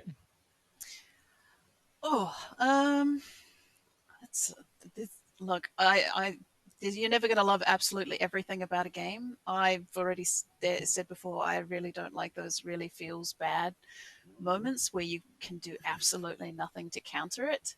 But they're few and far between. Seva. Well, my beloved Modok got hit, so I wasn't happy with that. But over, like, I can see why it was changed. I think for me, it's more like we missed. Like, we already went over all of the Cabal changes, but we kind of skipped over Red Skull, and I think he's kind of fallen behind a little bit. I would have liked to see him get one minor touch-up somewhere. I'm not sure where. But I think there's a couple of characters that maybe should have been addressed that weren't. That's my only complaint. Jesse. Well, I don't have much to add to this because the team I played the most in this game was the Guardians of the Galaxy, and one of the models I used the most was the Hulk. So I guess my refs will pay off. And same with Green Goblin. And Green Goblin just feels so good off of just two simple changes. It's absolutely incredible. And I love how the dial can just be tweaked like that. It's a big deal. But I think the biggest issue for Spider Foes all along was just not having enough models, and that's been clearly fixed. So I'm very excited to play with everything new, because my goal is to have every game be close. Even when I'm playing at my most competitive, I want my opponent to be playing close to me too. So I don't want somebody to be punished if they're playing Guardians, for instance, against something I'm playing like Spider Foes. I want it to be up to the wire, and I think these are all positive for that so far. So we will see what more we get in the future, but I'm very excited because a more balanced game and characters that are brought in line is only good for the game and good for excitement, because if your favorite character was Star-Lord, for instance, and the Guardians were considered lower tier, hopefully that's changed now, at least the perception, and you're not afraid to play them, because Rocket and Groot have always been good. I've been playing them everywhere, but the small changes, I love those. They're so nice. The small tweaks. Lexa? So, first, I want to directly counter the Red Skull slander that's been happening here. Because I secretly think Red Skull is one of, maybe the fourth or fifth best force threat out of affiliation.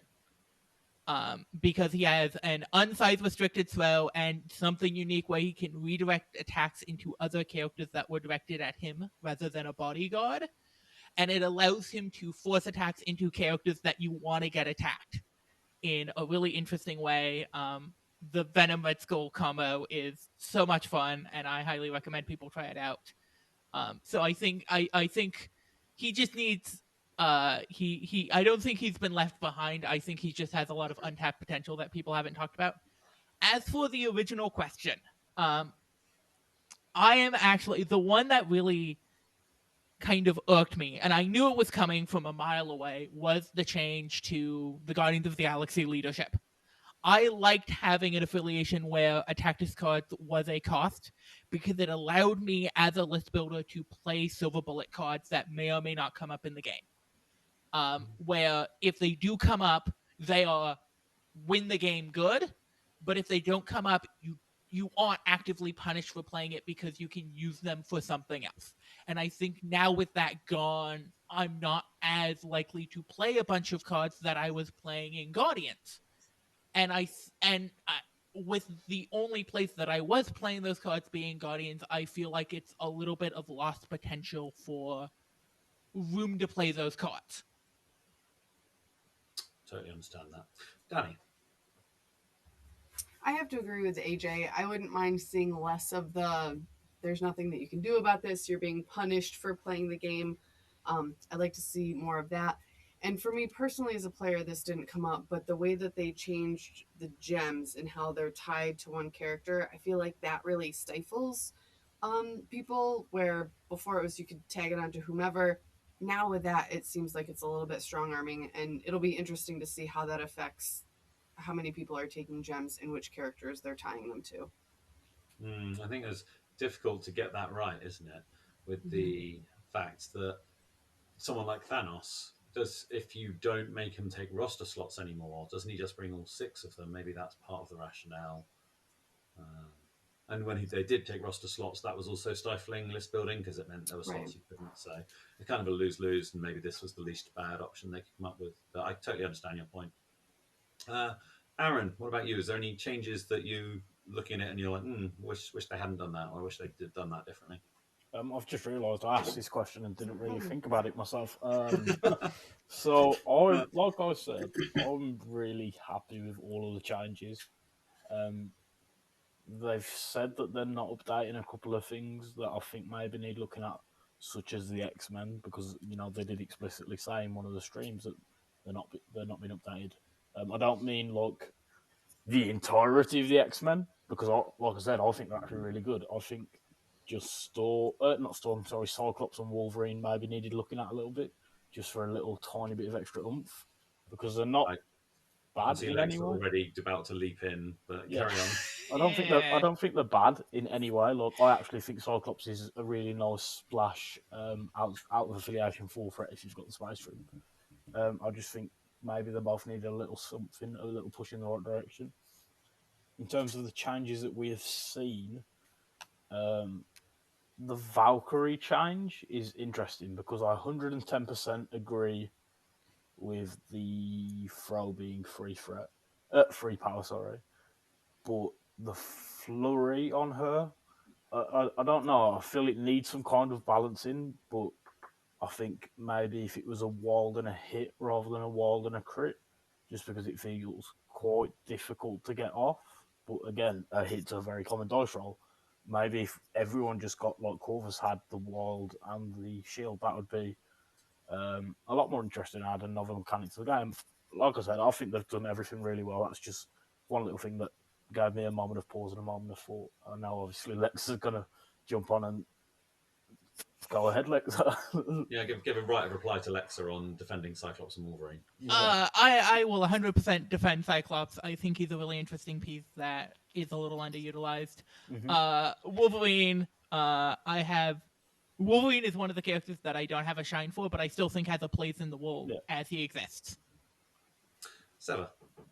I just wanted to touch on Valkyrie real quick. I think she's more of a victim of just an overall change to the game.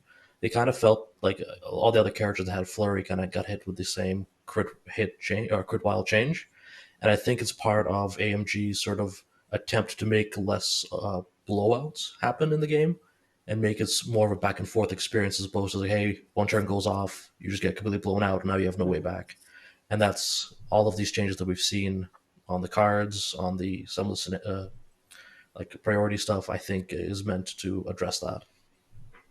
Yeah, I think as a maths person, I'm pretty certain some of the devs are maths people as well, and I think they looked at the probabilities, and I think it's just bringing it back down towards some of the things like Loki's mesmerize, for example. It's kind of something which you don't bank on, but when it happens, it's like feels really good. I think maybe they're trying to take it from a reliable or semi-reliable source of additional attacks, which is a very powerful thing in the game to get extra attacks, and trying to just bring it down from and reduce that reliability. In terms of the only thing that I'm slightly concerned about is, and I don't have enough experience with it yet, but is New Hulk just a tiny bit too good? Yes, I agree with that. I think with his power building ability now, he's got a 7 dice proper builder. Maybe he could have gone down to 2 innate power every round instead of 3. Maybe that would have just shave a little inch off here. Just to quickly jump in on that. Sorry, I know you was talking about, but yeah, cool. He looks insane, I think. I haven't had a chance to try him out, but I've never really thought of a situation where I'd go, God, I'll give up 2 free characters for one. Why not? Hulk is sort of the exception to that. One, I love the big green rage machine as a hero. I thought it was quite a shame that he wasn't taken as much. He's one of the few superheroes that I remember from my childhood. But he looks insane for 6 threat. I know 6 threat's a lot, but I think if you put him on a flank and the rest of your team can deal with the other flank, he I feel he can contest with like 10 threat of opposing models, which is I think a point somebody made the other day, and I think he's a really, really good investment. I think he might be a little bit too good. It's going to be interesting to see, and I'm sure things like Helios are a good answer to Hulk. Do you know what I mean? So if anyone sees him getting too good, just drop a huge laser on him and it's fine. It's almost like the movies. Lexa. So, as someone who has actually played New Hulk, he's fine. Okay. He still has a lot of the same problems that he had before. They're a little less pronounced, so they aren't crippling, but they're still there. He can be controlled out of the game by any advance, or anybody who can push size 4 can take him out of the game super easily that way. If he's ignored, there if and then also if he gets targeted down, he can be he can fall apart. Even with his new defensive tech and rerolls, he's still a 20 threat one-sided character, so he's very vulnerable to spikes. Brilliant. Right, well, one last chance. Any other things you want to bring up first to have a bit of a round table on? Okay, brilliant. Well, it's not a topic. Yeah. I just wanted to say a quick thank you for, having me on this this sort of panel discussion. I'm sure everyone else will agree it's been really great to jump on and meet a lot of new people that are also content creators or support the TTS leagues or just people who genuinely love the hobby. It's just been a really good experience. Oh, thank you. Why don't we go around one last time and remind if people have enjoyed what you've had to say today, where can they find more of you? So in reverse order from what we did last time, Lexa. So if you want to find me, you can find me at the Morlocks podcast at podbean.com, morlocksmcp.podbean.com, as well as many other things not related to Marvel Crisis Protocol that you can hear about at the end of every episode. Dani. Yeah, I'm over at The Professional Casual, theprofessionalcasual.com, and also over on YouTube. That's where we you can find all of our old episodes of Wait Did I Roll a Wild, or the Power Phase, and we stream Wait Did I Roll a Wild live every Monday on Twitch. Jesse. You can find me and my podcast at Fury's Finest. That's on all podcast platforms. Once again, we try to create evergreen content for the game, and also a lot of people that are getting into Marvel through this game. Hope you'll enjoy our show because we go into the backstories and the lore of Marvel. So it's for Marvel fans and non-Marvel fans alike to get you more enjoyment out of your models when you get them to the table, which is very big for Chris and I, my co-host, because we love these characters and we want to love them more, and we're learning things that we've never known. And Chris is a lore expert, and hopefully you go on the journey with us and enjoy this game more. And you can also find me all over social media doing Marvel Crisis Protocol things at Jesse Eakin. That's Eakin. AJ. Season 7 is going to hopefully be massive with all these changes, and I'm hoping more people will sign up. I mean, we've been smashing records each year, so join the league, and I can talk to you there. How would someone do that if they wanted to join the TTS League? Join the Discord, which I'm sure there will be a link on this somewhere.